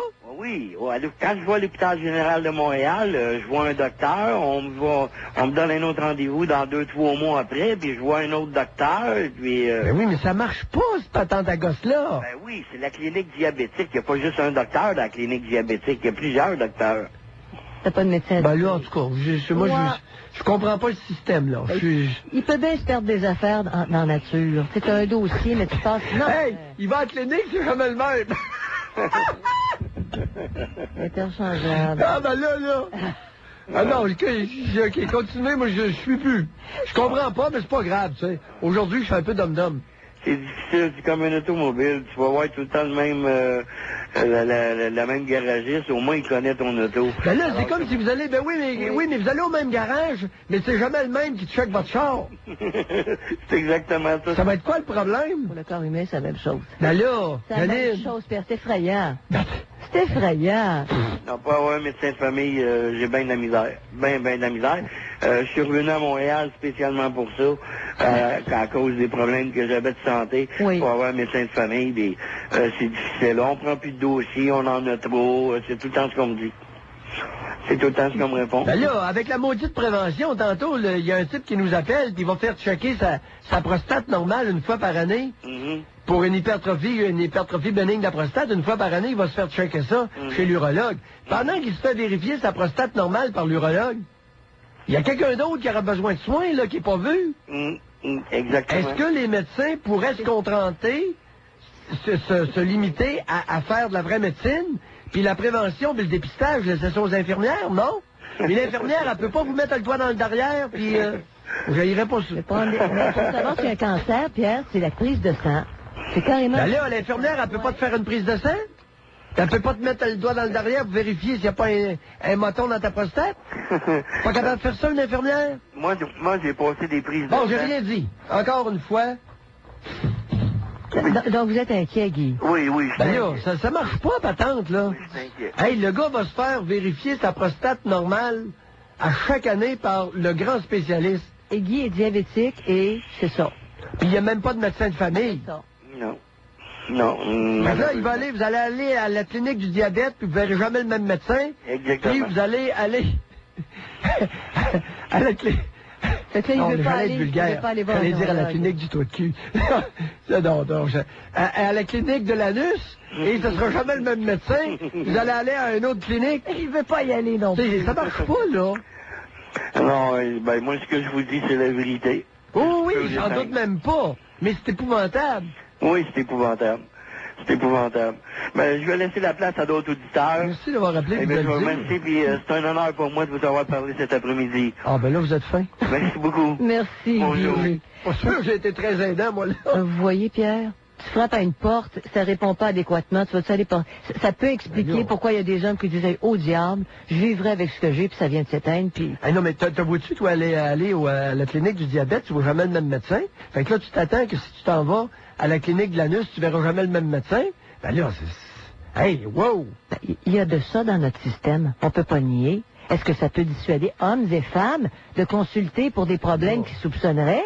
Il y a des problèmes à uriner, là. Pas sûr que je laisserais n'importe qui me jouer dans le derrière, c'est jamais le même, là. Mais l'exemple du mécanicien que Guy apportait, c'est génial. Tu dis, tu ne laisserais même pas ton capot... Il dit, tu ne laisses pas regarder sous le capot de ton auto par quelqu'un en qui tu n'as pas confiance, ça peut te coûter un bras. En médecine, c'est ça? Bon, alors, est-ce que ça dissuade des gens, justement, d'aller en prévention par dépistage quand on voit comment le suivi est fait? Est-ce qu'on n'aime pas mieux dire, je vivrai avec ce que j'ai, puis ça s'éteint, le drôle-là? 790-0224, 1-800-667-5241. Bon, alors on parle de soins qu'on n'utiliserait pas, de services médicaux qu'on n'utiliserait pas, parce que au niveau de la prévention, ça prend du temps, parce qu'avoir des rendez-vous, c'est long, parce qu'on n'a pas accès à un médecin facilement. Alors, est-ce qu'on perd des personnes qui disent, moi là, quand je me retrouverai avec quelque chose de grave, ben, je me rendrai à l'hôpital, puis ça viendra de s'éteindre, et qui se retrouvent avec des maladies graves, parce qu'ils n'ont pas consulté sciemment. Alors, on parle à Jacques. Bonjour, Jacques. Bonjour, Janine. Bonjour, Dr. Maillot. Monsieur Jacques, Ça va bien? on vous écoute. OK. Moi, j'étais atteint du cancer de la prostate Oui, depuis 2005. oui. J'ai été bien soigné à la Cité de la Santé. J'ai des bons médecins, ils m'ont sauvé, en tout cas. À tous les 4 mois, j'ai la piqûre de la Lipron. Pardon? La Lipron, la piqûre. Oui, comment vous l'appelez? La Lipron. Appelez le mot. Lipron. Appelez-le. Êtes-vous capable de l'épeler? Non. L-U-P-R-O-N. Merci. Est-ce que ça se peut? Oui. OK, Merci. continuez. Non, puis en plus, là, j'ai un bon médecin qui me suit tout le temps. À tous les 3 mois, je vais voir le médecin. Et le Lupron, alors, vous allez nous dire un petit peu, là, le traitement vous donne quoi, là? Quelle est votre compréhension de votre traitement? Ouais. Et ça a quoi comme effet, ce traitement-là? C'est pour ça que je vous appelle. J'étais, pour accepter ça, c'était dur en premier parce que j'ai plus d'hormones, j'ai plus rien, j'ai plus de réaction. En plus, Attendez, plus de réaction, vous nous appelez, vous réagissez encore au stimulus, êtes-vous aveugle, sourd, muet? pas sourd, pas aveugle, qui est muet. Bon. La seule chose... Alors, qu'est-ce que vous voulez dire? Quand vous dites j'ai plus de réaction, faut que vous soyez plus spécifique. j'ai plus de... Je veux dire, je peux voir de sexe. Pardon? Plus de sexe. Oui, mais soyez plus spécifique. Ça veut dire quoi? Vous en avez plus le goût ou vous êtes plus capable? Non, je suis plus capable. Ils m'ont tout enlevé mes hormones. Puis c'était dur pour moi. Non, mais attendez, allons pas trop vite. Ok. Avez-vous encore le goût? Oui, j'ai le goût, mais je peux pas rien faire. C'est ça que je voulais vous dire, Dr. Maillot. Oui. C'était dur pour moi moralement et physiquement. Je veux dire, je jouais des affaires puis je peux pas rien faire. Puis des fois, les gens font des jokes. Alors, attendez. Oui. Vous avez quel âge, là? J'ai 59 ans. Bon, 59 ans. Et quand vous dites que vous ne pouvez plus rien faire, qu'est-ce que vous ne pouvez plus faire? À quoi vous référez? J'ai plus de relation. Je peux plus rien faire. Comme je voudrais, je peux plus. Alors, vous ne pouvez plus avoir d'érection. Est-ce que ça se peut? Oui. Bon. Mais il faut appeler les choses par leur nom. Oui, c'est pas, mais vous êtes plus instruit que moi. Non, non, c'est correct. En autant que vous j'ai la êtes... misère de m'exprimer. OK, si ça vous offense pas que je vous guide, je vais vous poser des questions un peu plus précises. C'est pour ça que je vous appelle, parce qu'aujourd'hui, j'étais dans l'auto, puis j'ai entendu ça, j'ai dit, il faut que je l'appelle Dr. Maillot. Bon, ben c'est gentil d'appeler.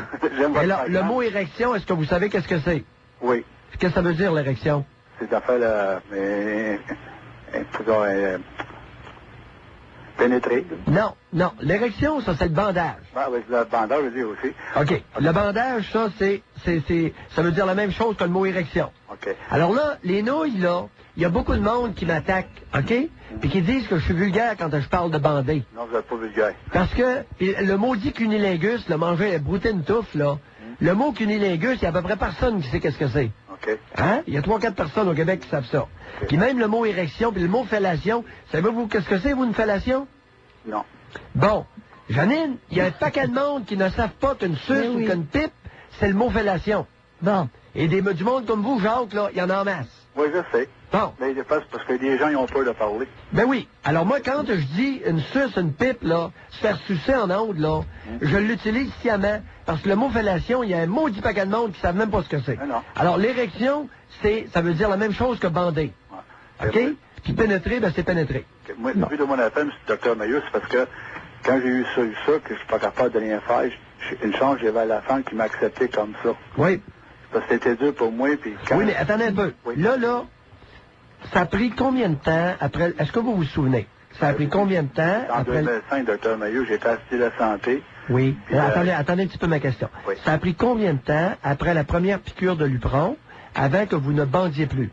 C'était en juillet 2005. Ça a pris, mettons, on est dans 2007. C'est à peu près un an et demi après. Je pourrais dire, mettons, 6 mois. Faut vraiment accepter... parce que, Non. Ça a arrêté de... Non, attendez, vous avez mal compris. Écoutez bien ma question. Là. Je veux juste savoir, après que vous ayez eu votre première piqûre, oui. OK, ça a pris combien de temps avant que vous soyez plus capable de bander? Le premier piqûre, il m'avait... Bon. Le docteur me l'avait dit, il m'enlevait toutes mes hormones. OK. Est-ce que vous vous souvenez pas après combien de semaines ou combien de mois? Non, pas, docteur, mais j'aimerais ça direct avec... Non. Et vous me le dites, si vous vous en souvenez pas, parce que vous l'avez pas mis dans les livres. C'est tellement dur pour moi. Oui. Puis, Mais vous vous rappelez qu'après la première piqûre, ça bande plus. Non. OK. Puis quand maintenant... il y a une femme psychiatre qui est passée à l'hôpital pour me parler à moi, pour comment me prendre, comment m'expliquer ça, je dis, c'est déjà guéri mon affaire, j'ai déjà accepté ça. J'ai dit, première des choses, j'ai pas le choix, c'est mieux vivre que mourir. Oui. Puis en plus, se faire expliquer ça par une femme psychiatre, là. C'est dur pour moi, docteur Maillot. Ben là. Oui. Non, parce que j'avais pas le choix. Mais j'ai Parfait. dit, Un homme, c'est ça. Un homme, ça prend sa pilule, ça l'avale. Ouais. Ça n'a pas besoin d'une femme. Aujourd'hui, j'aimerais remercier, pendant que je suis en longue, j'aimerais remercier tous les docteurs de Cité de la Santé, les infirmières. C'est pas parce que je veux parler contre les autres, là. Non. Mais j'ai été bien traité. Oui. Non. C'est vrai, docteur Maillot, je ne suis pas démonté, je vous Non, comprends. non, Il y a- on vous croit. Il y On en vous a croit. dans l'eau. Vous avez avalé Jacques. votre pilule, ils vous ont donné un bon traitement, puis ça marche. Aujourd'hui, je vais vous dire quelque chose, docteur Maillot, avec Janine. J'étais conduit comme j'étais fini. Il me donnait 3 semaines pour vivre. Aujourd'hui, je suis encore là. Ben C'est à cause oui. des autres. En même temps, j'étais allé dernièrement, ils m'ont dit mon cancer est à 0,5. Il était à 171 en 2005. En janvier 2005. Alors là, Ça, attendez un c'est peu. quoi? C'est les métastases? Attendez. Il y avait le Non, problème non, de froid. attendez. Jacques, Oui. Janine veut savoir qu'est-ce que vous voulez dire. Ça veut dire quoi? Ça, là. Mais je sais pas, c'est ça que les docteurs m'ont dit, il est stable, mon cancer, il n'est pas réveillé. Il est en- Oui. Je dis, tout le fait que je fais, les tests qu'ils font avec moi, tout est beau. Est-ce qu'ils vous ont expliqué ce que ça veut dire, les chiffres auxquels ils Non, ils réfèrent? ne savent même pas les autres. Est-ce qu'ils vous ont dit que la grosseur du cancer avait diminué? Oui, c'est ça, il diminue, il est à 171, il est Bon. rendu à 0,5. C'est ça. C'est quoi, c'est la Très content, grosseur? docteur C'est la Maillot. grosseur, tout simplement, du Ok, cancer ok. lui-même. C'est bien ça, Jacques, qu'on Oui. doit comprendre? Oui, oui. Bon. Le docteur, je sais pas, je vais dire, c'est le docteur Laurent à Cité de la Santé, Oui, vous trouvez. oui. Lui-même, il est satisfait du succès, mais il a dit un peu de toi aussi. C'est ça qu'il Oui, me dit. c'est ça. Le moral, puis... Bon, maintenant, revenons à votre conjointe. Vous avez plus envie de sexe? Oui, mais non, elle aussi, c'est ça que je voulais vous dire en plus. Attendez, Oui. attendez, Jacques. C'est le COVID. OK, vous n'êtes plus capable, oui, espèce de figure. Vous êtes comme Janine, vous.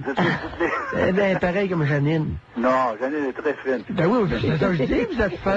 Vous êtes fin, fougueux. vous êtes Non, j'aime votre fougueux. programme, Dr Maillot. Je suis pas... J'aime beaucoup votre programme. J'étais bien, des affaires que je savais pas. Aujourd'hui, je suis avec vous. Oui, Vous m'avez vraiment instruit de des affaires que je savais pas. J'étais vraiment... puis on va continuer. Puis là, Là, je sais pas, hein. attendez, une question que j'aimerais vous poser. Oui, Bon, après la première piqûre de Lupron, vous avez perdu votre capacité de bander. oui. Bon. Est-ce qu'il y a quelque chose qui vous empêche, par exemple, de caresser votre conjointe avec vos mains ou avec votre langue? Non, ça m'empêche pas. Je le fais. Ah, Parce que moi, c'est ça, j'ai tellement de choses à vous dire, Dr Maillot. oui, mais là-dessus, c'est important, ça. Non, moi, c'est ça, j'ai ma satisfaction, ma joie au moins de plus caresser ma femme. Oui. Je la rendre satisfaite. Elle m'a accepté comme ça, mais je donne la joie de plus la caresser au moins. Bon. J'ai pas enlevé qu'est-ce qu'elle veut. Avant ça, étiez-vous capable de lui Oui, caresser la vulve avec votre bouche? Oui, ben oui, j'ai fait plaisir. Ah, OK. Vous étiez capable de le manger comme fond? Oui. Bon. Parce que c'est à dur pour moi, parce qu'il y a une chance aujourd'hui, j'ai une bonne femme qui m'accepter comme Oh, oui. C'est comme ça. ça. Faut que je le dise. Oui. Pas toutes les femmes m'auraient accepté. J'aurais peut-être perdu ma femme. What? Non, attendez, Jacques.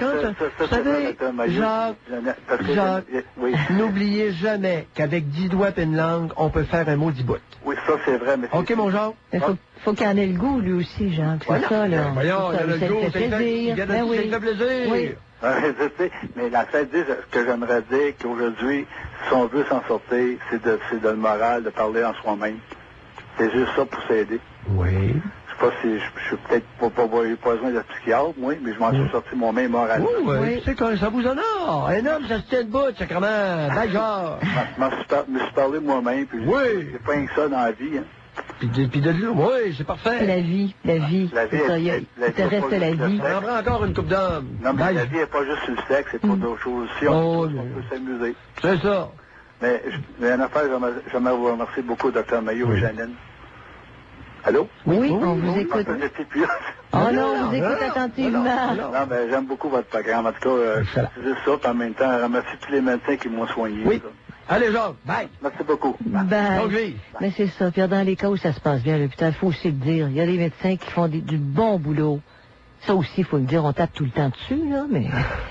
C'est vrai. Les crosseurs qui voulaient que je sois poli, avec toujours le mot juste et le mot poli en nombre.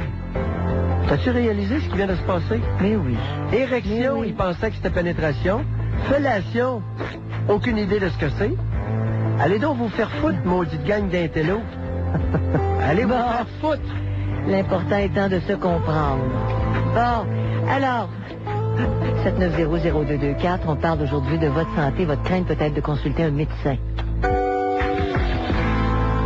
Bon, est-ce que Est-ce que vous avez peur? Peur de consulter un médecin? Est-ce que vous craignez de consulter un médecin pour toutes sortes de raisons? Vous n'avez pas envie qu'on vous dise que ça retrousse, là, vous avez du cholestérol, vous faites de l'hypertension, vous êtes atteint de diabète. La prostate, ben ça, les problèmes de prostate, vous y allez parce qu'un homme n'est pas capable de faire sa nuit à un moment donné, il est obligé de se lever plusieurs fois par nuit, son sommeil est altéré. Est-ce que vous allez reporter un rendez-vous chez le médecin le plus longtemps possible et pourquoi? Alors, on va à André tout de suite. Bonjour André. Bonjour madame. Bonjour monsieur Ayou. Bonjour André.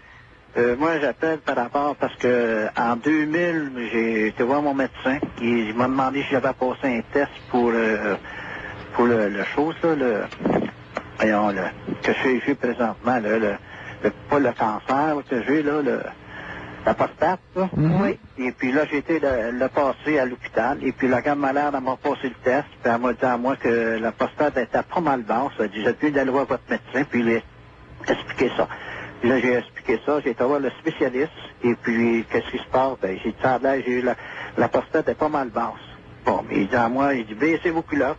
J'ai baissé mes culottes, puis il a vérifié. Et puis, lui, il m'a dit, veux-tu qu'elle a ta prostate?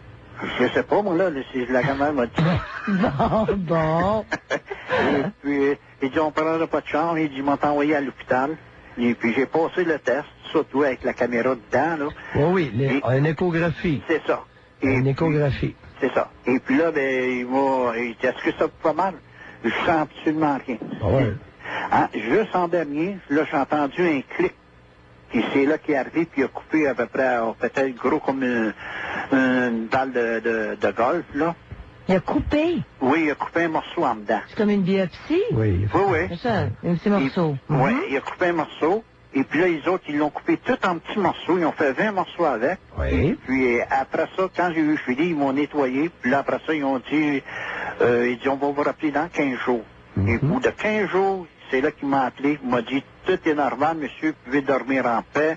On a coupé les morceaux, tout ça. Puis il dit, il n'y avait pas de cancer, rien de ça. Okay. Et puis là, moi, quand j'ai vu le spécialiste, il dit, il faudrait que je te voie pour voir comment ça va. Ben là, j'ai dit, je peux pas venir la date que vous me dites, parce que moi, je m'en vais en Floride pendant 3 mois. Ça revient qu'au mois de mars. Et puis, dans ce cas-là, ben, il dit, c'est correct. Il dit, si tu vois, ça va bien. Si tu veux venir me voir, tu veux pas, ben, il dit, on se voit plus tard. Parce que moi, j'étais un gros mangeur de tomates, et puis c'est ça qu'ils disent que ça m'a sauvé, parce qu'ils disent qu'il y a beaucoup d'additives là-dedans, surtout. Pardon? Le lycopène. Hein? Le lycopène.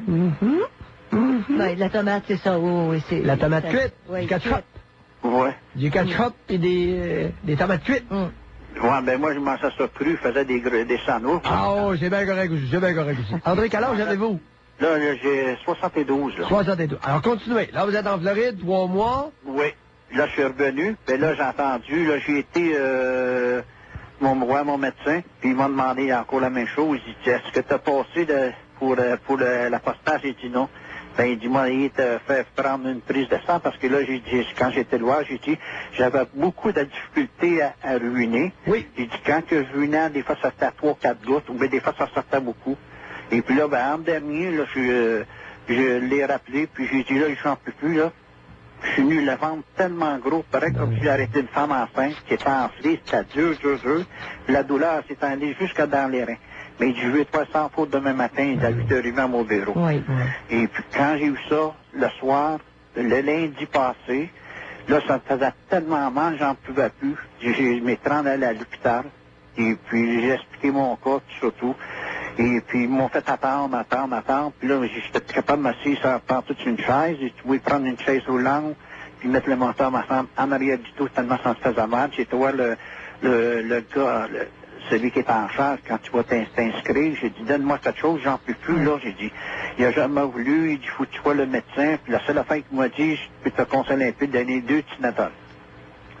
Et puis, toi, là ou non, j'arrivais là à 9h15. J'ai passé le lendemain matin à 8h. Sans soulagement, là? Sans soulagement. J'ai été le revoir, il était à peu près 4h le matin. Il dit, donne-moi quelque chose, j'en peux plus. Il dit, je peux pas t'en donner. Il dit, je te l'ai donné, t'avais près minuit et demi, 1h, puis c'était à toi et 4h. Ça n'a pas de bon sens. Là, j'ai dit, j'en peux plus. À quel hôpital, Sandré? À l'hôpital Charlemagne. Vous avez attendu 23 heures? Ben, pas 23 heures. J'ai arrivé à 9h15 le soir. Ah, excusez-moi, OK, je pensais que c'était à 9h15 du matin. Non, non. OK, vous avez entendu 11h. Oui. Et puis à 8h, j'ai passé devant le médecin, surtout. Puis là, il m'a examiné, surtout. Puis là, ben, pendant ce temps-là, moi, dans le temps de minuit aller jusqu'à 5h, j'allais ruiner, ça va pas d'allure, ça sortait après comme c'est pas rien. Et puis là, ben Non, là, attends, je comprends pas avec votre expression. Hein? Ça pissait ou ça pissait pas? Oui, là, ça pissait beaucoup. OK, ça pissait beaucoup. Oui, parce que là, moi, mon médecin de famille, il m'avait prescrit une sorte de pilule, une petite pilule noire. Et puis ça, mais quand j'y allais ruiner, il n'était pas d'affaire wiper, ça va être jaune. Ouais. Et puis là, mais c'est correct. Puis quand j'ai passé devant le médecin, puis il a checké mon ventre, puis là, j'ai dit, ça me fait mal en bas du ventre, j'ai dit, pèse pas trop, puis je l'ai dans les reins, tout. Là, il fait ça avec sa main dans le dos, ouais, où ça faisait mal. Puis j'ai dit, t'en bas des reins. Et puis, c'est là, ça fait mal. Bon, mais il dit, OK, couchez-vous. Puis là, une infirmière est venue, et puis là, ben, elle a dit, essayé de ruiner. Puis là, ben, j'ai voulu m'essayer, mais je viens juste d'aller, là. Oui. J'ai eu juste un peu. Puis là, après ça, ils m'ont mis les sondes. Ils m'ont mis une sonde, puis là, ça l'a sorti. Et puis là, ben, elle a dit, on va faire un autre test. Quand ils ont mis la sonde puis que ça a sorti, ils en ont sorti combien? Peut-être, vous allez peut-être le croire, parce que non. Les autres, elle a regardé, elle a une machine ici près pour dire, là. J'avais 1200. 1200 millilitres? Oui. 1200 cc. Oui. C'est des cc, c'est-tu des millilitres, ça, Pierre? Ben oui, 1200 cc. 1200 millilitres. Oui, c'est ça. Et là, j'ai aussitôt que ça l'a sorti. 1 litre. 1 litre et quart. Wow. Dans la vessie. C'est-à-dire que la nuit, c'était juste c'était un trop plein. Oui, c'est ça débordait. Il allait pisser, mais c'était juste des miettes. Aïe, elle se vidait pas. Yeah, oui. Puis là, ben là, il a fait... 1200 cc dans la vessie. 1 litre et quart. Ça peut finir par bloquer les reins, ça, une patente de même, Pierre? Ben, ça, c'est ça qu'il a dit. Il dit, ça peut blesser, dangereux. Il dit, ça aurait pu bloquer. Là, il dit, soit vous faites une infection dans l'urine, ou ça soit la voie prostate. Puis là, c'est là qu'il est arrivé, il a checké ma prostate. Et puis c'est là qu'il a dit, ouais, il dit, votre prostate était pas mal grosse, là. Je dis, ah oui. Puis lui, il a même chose, il a rentré mon sûr, vous êtes plus qu'à pisser. Hein? C'est sûr, vous êtes plus qu'à pisser, elle est grosse, oui. Ça obstrue. Bon. Bon. À bouche, elle écrase le tuyau qui passe dedans. Puis c'est pour ça. Puis là, ça finit comment, cette histoire-là? Ben là, je suis pris, là, avec la sonde et un sac, là. Puis, ben voyons. Puis là, depuis la semaine passée, j'ai ça. Puis là, j'ai dit, tu vois qu'il l'autre, ça, il touchait pas à ça, je n'avais pas de droit de toucher à ça. Bon. C'est le spécialiste parce que ça, quand il rentre ça, il y a comme une boule. Mais là, vous avez attendu 11 heures à l'hôpital. Oui, monsieur. Ça, c'était quand, ça, ces 11 heures-là? C'est lundi passé. Là, on est lundi, ça fait une semaine? Oui. Une semaine, puis encore. Mais là, le spécialiste, vous allez le voir quand? Demain. On va voir un spécialiste demain. D'habitude, ça prend 2-3 mois, voir ça. Et puis là, ben, je sais pas, en premier... Avec une sonde puis un sac, ça prend une semaine avant de voir... Vous avez pas vu d'urologue depuis une semaine? Non, moi, là, on va voir seulement demain. Ouais. Puis là, ben là, je suis rendu, là, que je vois, parce qu'ils ont injecte dedans, et puis ça sort, puis là, vous ne pouvez pas saler mes sous-vêtements, mais tu veux mettre un genre de papier de toilette, et puis là, le bout, ça fait mal. Et puis là, lui, il dit à moi, il dit, c'est lui qui va décider si vous gardez votre sac ou si c'est lui qui va le loader. Aïe, aïe. Donc demain, ben bonne chance. C'est pas chic, ça. Non, ça fait pitié. Bon, est-ce que vous avez peur de consulter un médecin? Est-ce que, la dernière fois que vous avez consulté un médecin, je ne sais pas, il y a des gens qui ont des problèmes sérieux, Pierre, puis on entend le témoignage d'André, puis tu te dis, ça me donne même pas le goût d'y aller, faut que tu sois inextrémiste. Faut que tu sois inextrémiste pour avoir quelque chose comme service. 11 heures d'attente. 11 heures d'attente dans un hôpital avec 1200 cc d'urine dans la vessie, avec 1 litre et quart dans la vessie. Ça devait être insupportable, Pierre. Insupportable. Les femmes qui passent des échographies au début de la grossesse puis tout ça, là, c'est très pénible. On peut sympathiser quand même si on n'est pas équipé de la même façon. Comment tu dis ça, toi, les femmes qui passent à Je pense que les l'échographie? échographies, ils nous font boire beaucoup. Puis il faut retenir pour bien voir. Ou quand tu as des examens gynécologiques certains, quand tu as des... Bon. Ça a beaucoup changé. Non, écoute, ça s'est beaucoup raffiné, Janine. Ça fait longtemps que tu n'as pas eu une échographie. Ça se peut. Mais en tout cas, je peux sympathiser avec André. Ça, c'est des appareils portatifs. Puis, écoute, le vétérinaire, quand il fait les échographies de mes juments, là, on fait pas boire la jument avant. Moi, tant te le dire, que c'est vite fait, puis c'est sans douleur. Ça s'est beaucoup peaufiné. Il y en a qui font ça encore. Puis là, en plus, il se fait installer une sonde. Il l'envoie. Il n'a pas vu d'urologue encore. Janine, tout à l'heure, il y a un individu qui nous a appelé, qui se fait examiner sa grosse prostate sans problème, OK? Une fois par année, par le spécialiste, alors que André a eu un problème de vessie important. Ouais. Il est pogné avec une sonde. Ouais. Hey, Janine, ça marche pas, là. Puis là, il est obligé de vivre avec ça. Pendant que le spécialiste s'amuse à examiner la prostate normale de Laurent, André, lui, là, fait une semaine qu'attend, là. Demain, il va voir le spécialiste. Oui. Ça marche pas, là, Janine. Ah, c'est quelque chose. Tu comprends-tu? Oui. Il y a des médecins qui rendent des services que quelqu'un d'autre pourrait rendre à leur place, les libérant ici pour des gestes médicaux beaucoup plus importants et urgents. Peut-on dire qu'André est un cas urgent? Oui. Ben là, n'est-ce pas? Tu peux pas te promener avec un sac illégal de la médecine, ça, maudite gang de petits là, d'espions. On va à Robert. Bonjour, Robert. Bonjour, messieurs, dames. Robert. Oui. Moi, je me suis fait opérer le 17 janvier pour un cancer de prostate. Bon, là, ça va mieux. Il y a eu des petits problèmes, en tout cas, ça va mieux. Comme quoi? Quand vous dites des petits problèmes, expliquez-nous. Vous voulez que je commence au début? Non, à la fin, vous venez de dire petits problèmes. Ah, OK. Après l'opération, j'avais une sonde. Oui. Que je gardais pour 2 semaines. Oui. Quand je suis retourné à l'hôpital pour faire enlever la sonde et les points, là, on m'a dit que je serais incontinent pendant 3-4 jours, peut-être une semaine. Oui. Là, c'était la couche. Oui. J'ai 59 ans, c'était un petit peu humiliant de me promener avec une couche. Là. Oui. Mais à fin de compte, j'ai eu une diarrhée sévère pendant 1 mois de temps.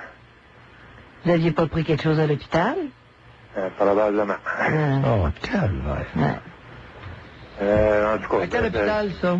Montreal General. Au Montreal General, vous êtes ramassé avec une diarrhée qui a débuté à quelle place, la diarrhée?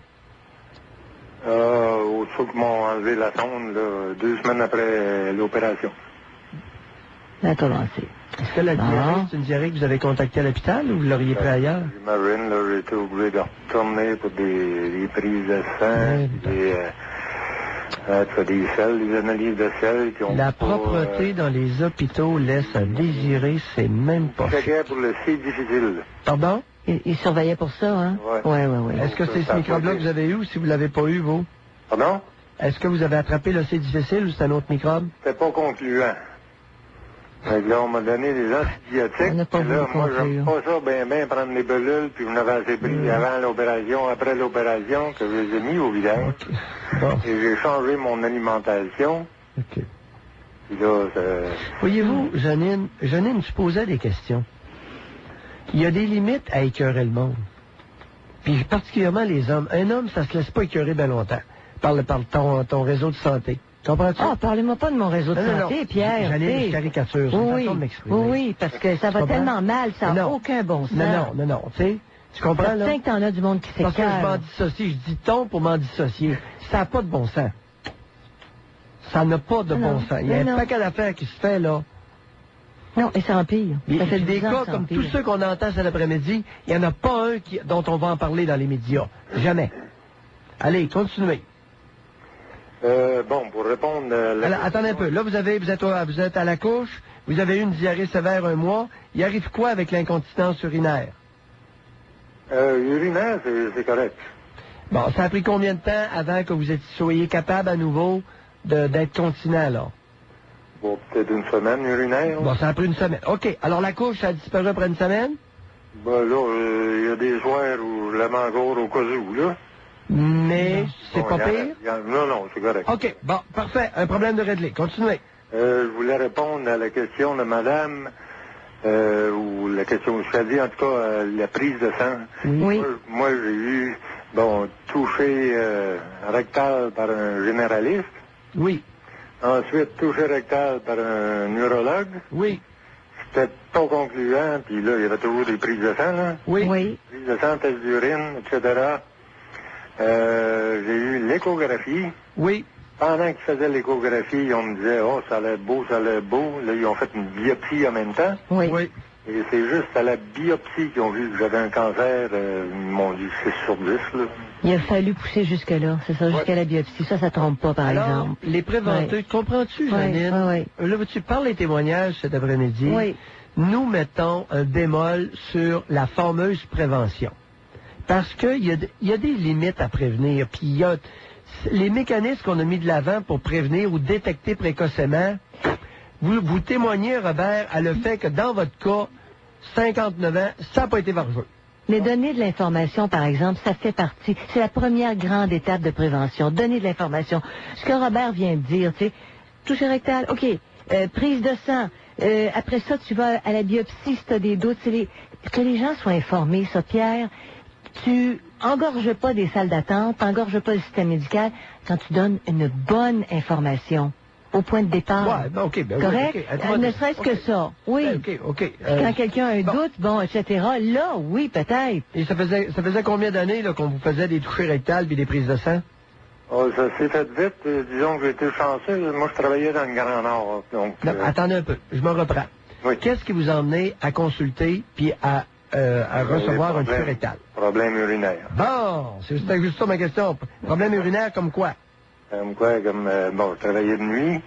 Et puis, quand je me couchais le matin, plutôt que le soir, c'est aux 15 minutes en vie, puis 3-4 gouttes qui sortent, puis là, 15 minutes après, t'es encore en vie, 3-4 gouttes. Ah, OK. C'est Alors, accommodant, là.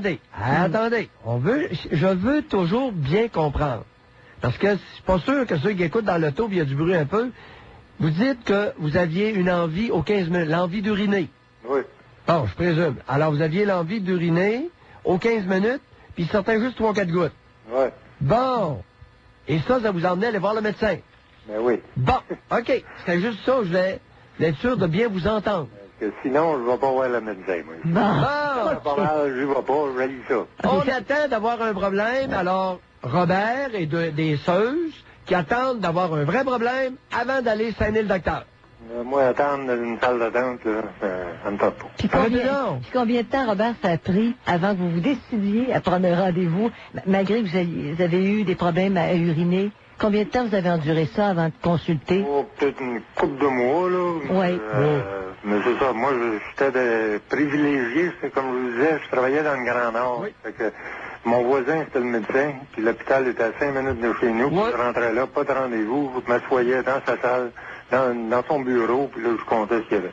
Mais c'est quand même intéressant. Alors, vous avez un problème urinaire important, toucher rectal, cancer pas détecté. Je vois pas, c'est ça. Prise de sang, cancer pas détecté. À l'échographie, un peu suspicieux, il rentre une petite aiguille, et cancer. Il rentre 10 petites aiguilles. Oui. 10 petites aiguilles. Ah, 10 fouets. ouais. Ça fait-tu mal? Les premiers, c'est pas pire, mais à la fin, t'as hâte qu'ils finissent. Ah, OK, mais c'est pas si pire comme douleur? Pas la fin du monde. Là. Bon, non, mais c'est important de le dire. C'est plus fatigant que... C'est gossant. Que souffrant, oui. C'est gossant plus que... Bon. Mais là, c'est réglé? Il y en a 3 qui jouent dans le derrière, là. Ouais. C'est correct. Continuez. Hey, question Janine? Oui. Oui. Mais là, est-ce que c'est réglé, Robert? Mais là, c'est supposé, oui. C'est réglé. Vous avez Attendez été un peu, oui, mais opéré, ils ont là. fait quoi? Ils ont fait quoi? Il m'a enlevé la prostate au complet. C'est enlevé. Oh, À ce point. Oui. Avez-vous un traitement quelconque? Non, j'ai plus rien, là. Je revois le spécialiste fin mai. Là. OK.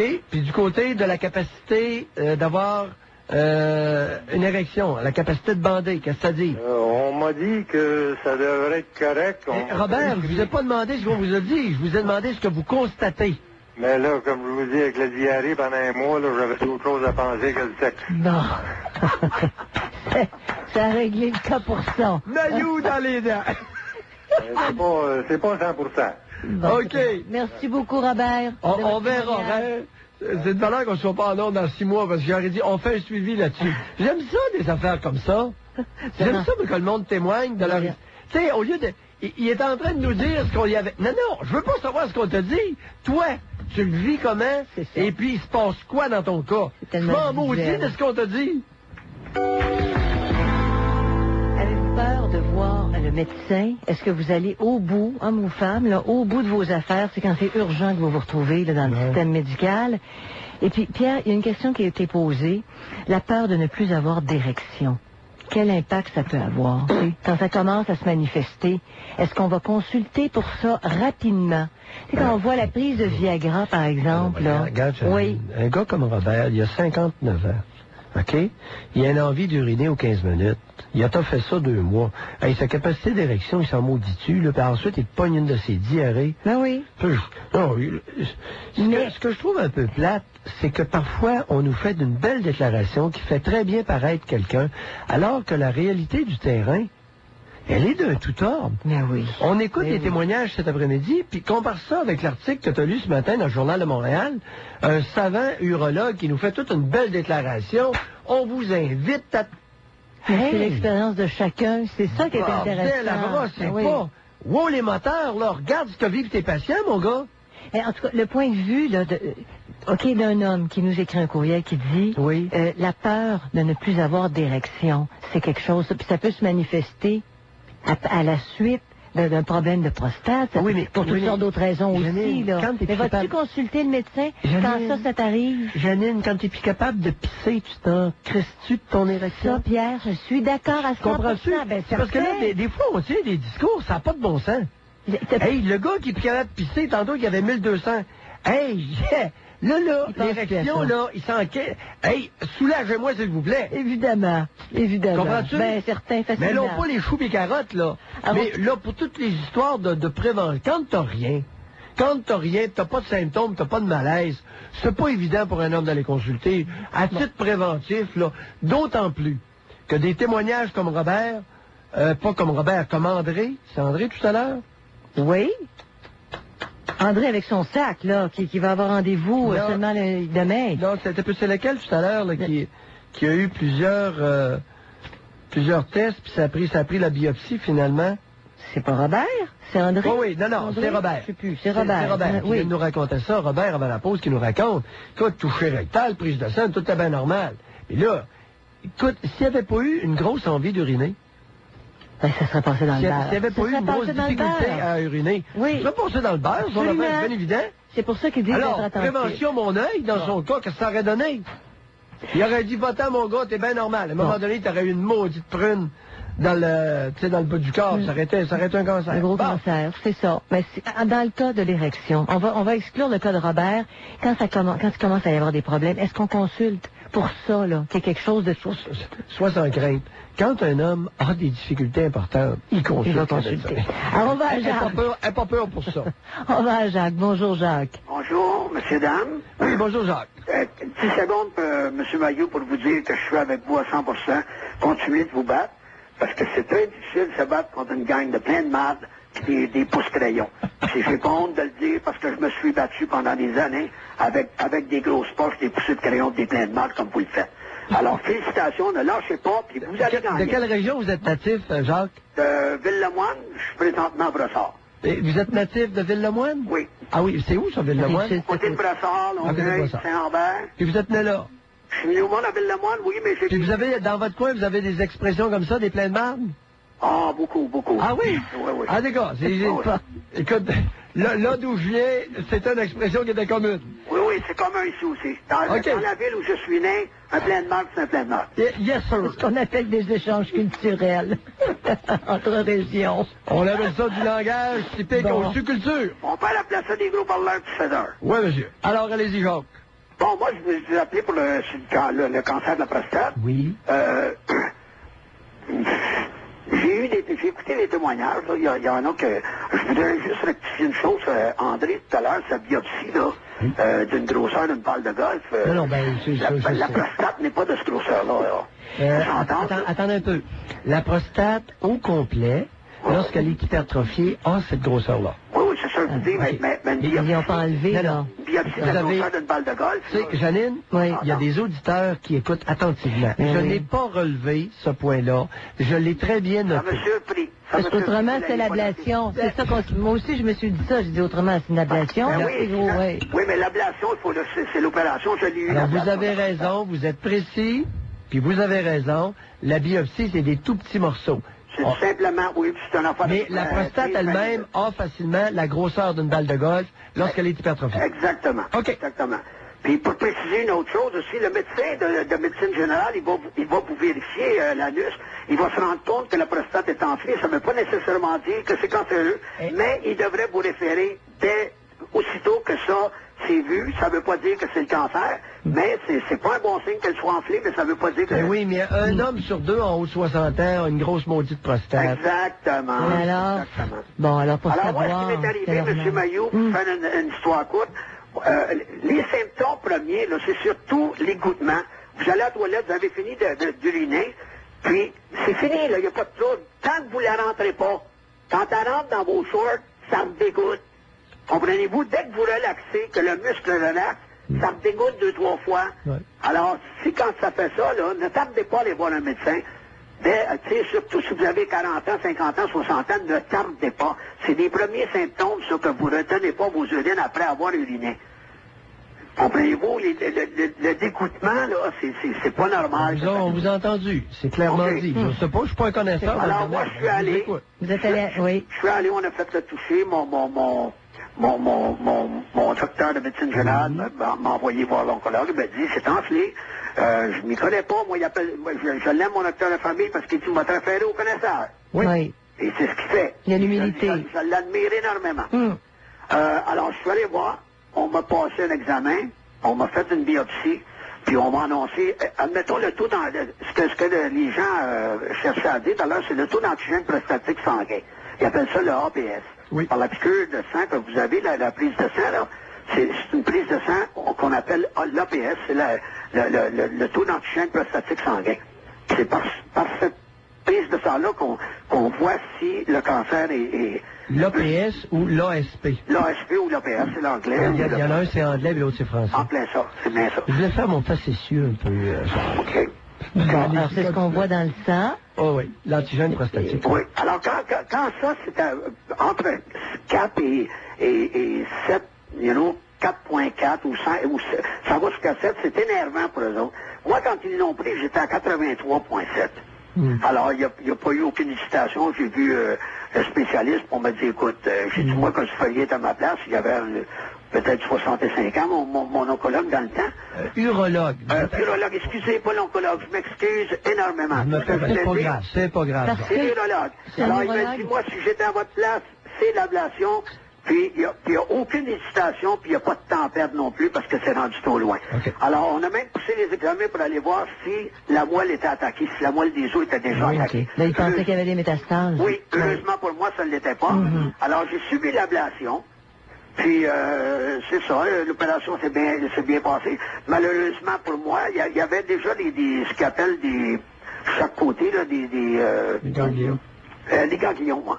Alors, il m'avait dit, quand on vous ouvre sur la table d'opération, il y a 2 spécialistes qui vont examiner, des biologistes qui vont examiner si les ganglions sont attaqués. Si c'est attaqué, on referme, puis on fait de la radiothérapie, puis la chimiothérapie, puis on espère pour le mieux. Si c'est pas attaqué, on fait l'ablation, puis il n'y a plus de cancer. Non. Malheureusement pour moi, ils ont enlevé, je me suis réveillé, j'avais plus de prostate. Puis, c'était censé plus avoir un cancer. Malheureusement, au bout de 15 jours, quand j'ai vu mon médecin pour la première fois, il me dit, j'ai pas une bonne nouvelle pour vous, monsieur Intel. Malheureusement, quand ils ont fait l'analyse approfondie au laboratoire, ils se sont rendus compte qu'un des ganglions est cancéreux.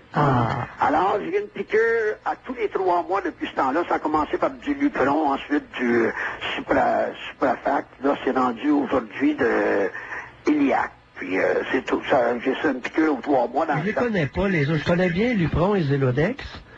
Lupron, Suprafac, puis là, c'est Elisac. Ouais, puis ça fait quoi, là, les deux? C'est de l'hormone féminin. J'étais un poilu, j'étais un ours. Alors, j'ai plus aucun poil sur le corps, j'ai plus de pénis quasiment, j'ai plus de testicules quasiment. Oui. C'est quelque chose. Hein? Avec le Lupron, ils ont ajouté des hormones féminines?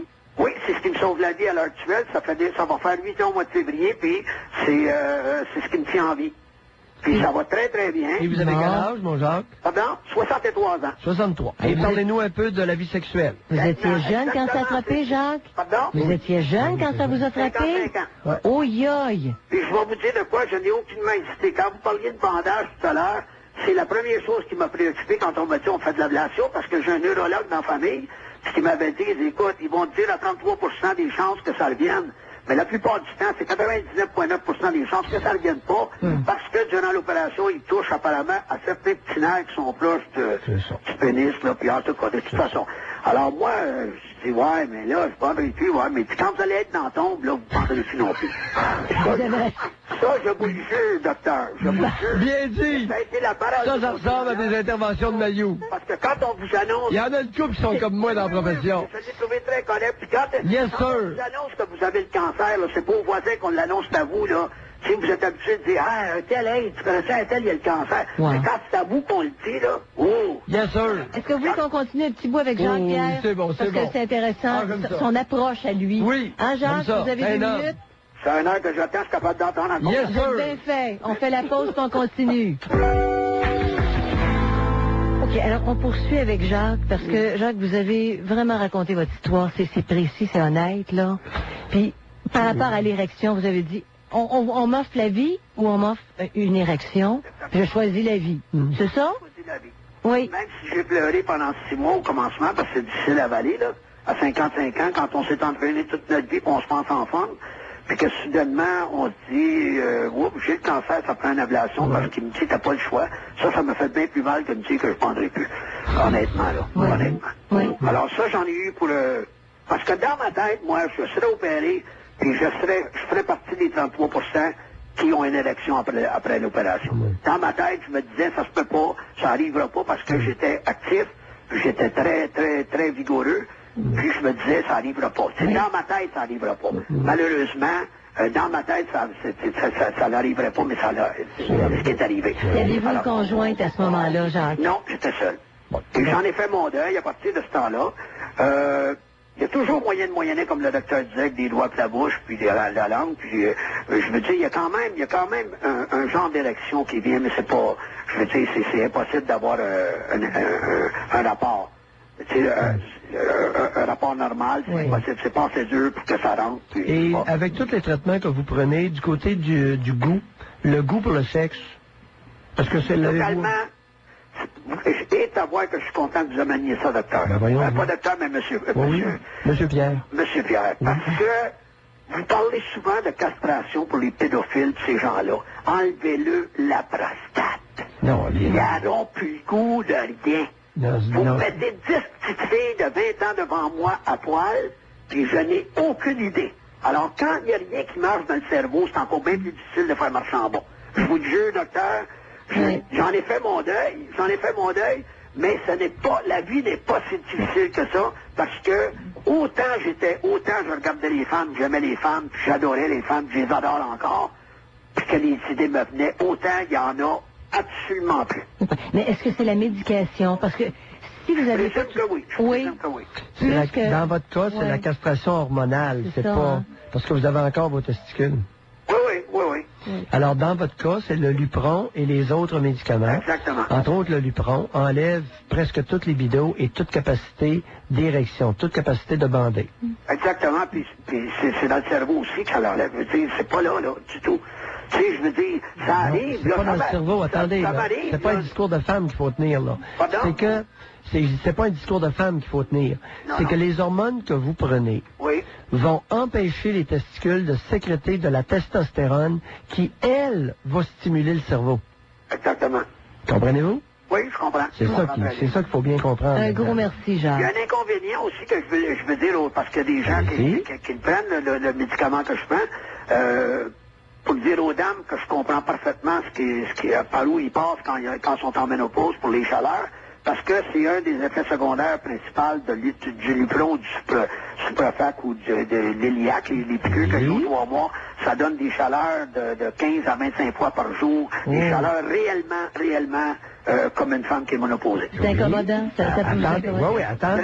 Très incommodant. Et les chaleurs ont duré combien de temps dans votre cas?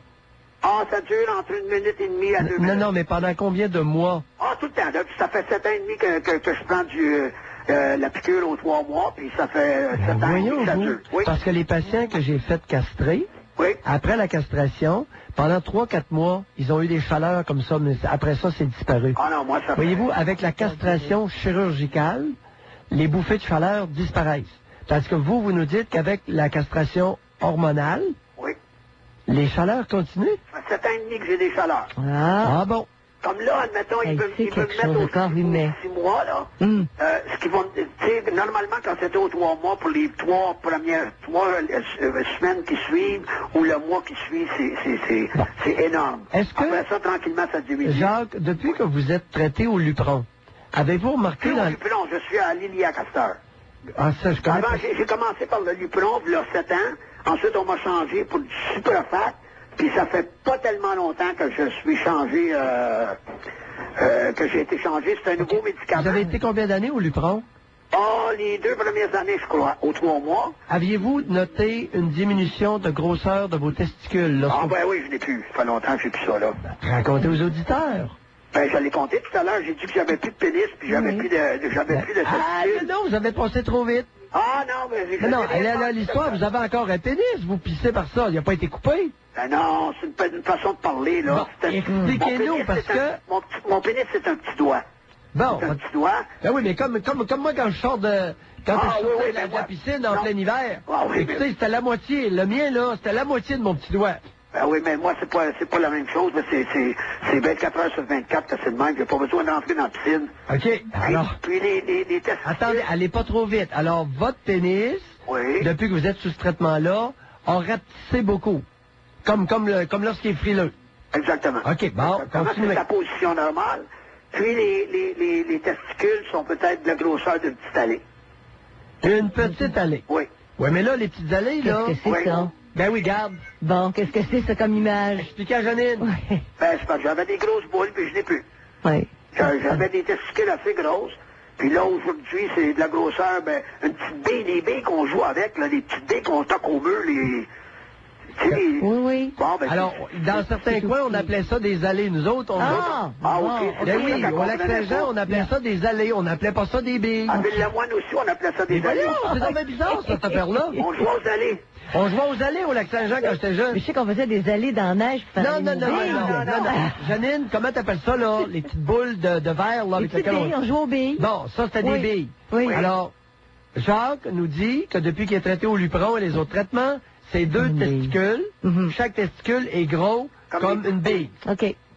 OK, c'est clair. Puis je comprends peut-être aussi pourquoi aller, parce qu'on jouait dans la neige, on faisait des allées, puis on laissait aller nos billes dans les allées. Peut-être pour ça qu'on a fait un on jouait aux allées, nous autres, quand on jouait aux billes, j'ai entendu ça, j'avais 20 ans. Oui, moi aussi. Quand on parle d'urine aussi, là, après l'opération, moi, j'ai eu beaucoup de difficultés. J'ai gardé une sonde pendant 15 jours. Puis ensuite, j'ai eu beaucoup de difficultés. J'étais toujours plein. Mais, excepté que j'allais aux toilettes aux 10 minutes, puis ça m'enlevait juste le haut de la vessie. Dès que le canal c'était dépassé le canal, j'arrêtais d'uriner. Mais 10 minutes après, si je disais j'ai envie, ça y était. J'avais pas le temps d'aller nulle part. J'ai pleuré longtemps, puis... Jacques, question. Pardon? Une question à vous poser. Oui. Est-ce qu'il y a déjà un neurologue qui vous a offert, dans votre cas, à vous enlever les testicules? Non. Pour enlever les chaleurs? Ça pourrait-tu avoir ça comme effet, Pierre? Non, je présume que si c'était fait aujourd'hui avec l'avancement de la médecine, on me l'aurait sûrement offert. S'il y avait... Non, apparemment, il faut vivre avec l'effet secondaire. Tant qu'à prendre un traitement à vie qui fait atrophier les testicules, pourquoi pas simplement les enlever? Ah, j'ai aucune idée. Je connais pas ça du tout, là. J'ai aucune idée. Il n'y aurait pas besoin de prendre toutes les médications, c'est ça que vous sous-entendez, Pierre? Non, je ne sous-entends pas. Ah non, je pense pas. J'en ai peur d'arrêter ma médication. Oui, non, je sous-entends rien. OK. La prochaine fois que vous verrez votre spécialiste, demandez-lui donc pourquoi il vous a pas enlevé ça. OK. Juste question comme ça. Puis rappelez-nous. OK. On est encore en onde, OK? OK. Bye, mon genre. Alors, passez cette journée, puis lâchez pas de nouvelles. Ah, mon espèce! Vous êtes plus supposé avoir de testostérone? Petite couille! Espèce de bille!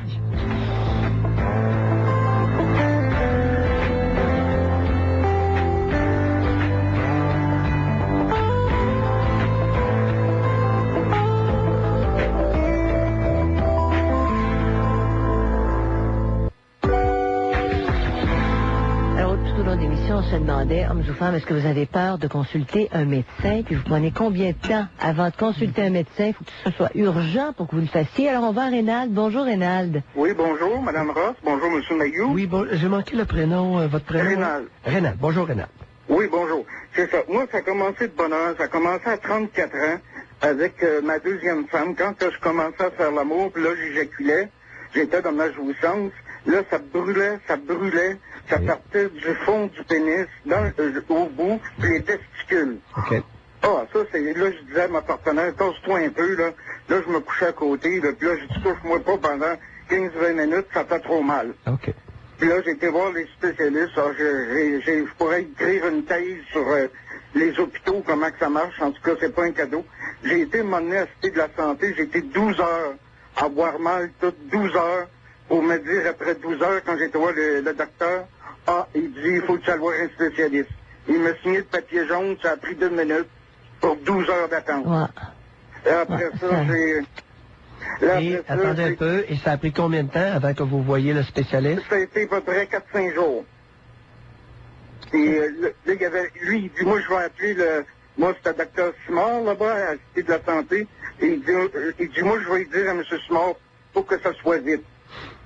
C'est pour ça qu'après 4-5 jours... 4-5 jours, c'est vite? Ça veut dire, c'est vite. C'est pas si pire, il y en a, c'est un mois. Non, aviez-vous de la douleur? Ben oui, certain. Est-ce que vous avez au moins donné quelque chose entre les 5 jours? Oui, pour diminuer un peu la douleur. Oui, mais bon. pas grand-chose. Parce que ça faisait mal. Puis moi, depuis 34 ans, j'ai toujours des problèmes. Comment ça se fait qu'il n'y avait pas un urologue non. De garde à l'urgence? Il n'y avait pas. Ben voyons, vous. Ben oui, je vous le dis, j'en reviens pas. Est-ce qu'il y a des urologues dans toutes les urgences, Pierre? Ouais. 12 heures pour attendre pour qu'ils me fassent un petit papier jaune. En tout cas, moi, depuis ce temps-là, j'ai des problèmes. Ils m'ont passé la caméra par le pénis. Non, attendez un peu, là. Oui, OK. Attendez un peu, là. Là, on essaie de nous vendre des salades à l'effet que ça va bien. On a amélioré la situation. Tu sais? Sapristi. Ouais. Je pense qu'on pourrait faire 350 émissions. Ben là, je veux pas faire de politique, mais... Puis ces cas-là, Janine, tous ceux qui sont... Cet après-midi, là, ça prendra jamais les journaux, ça.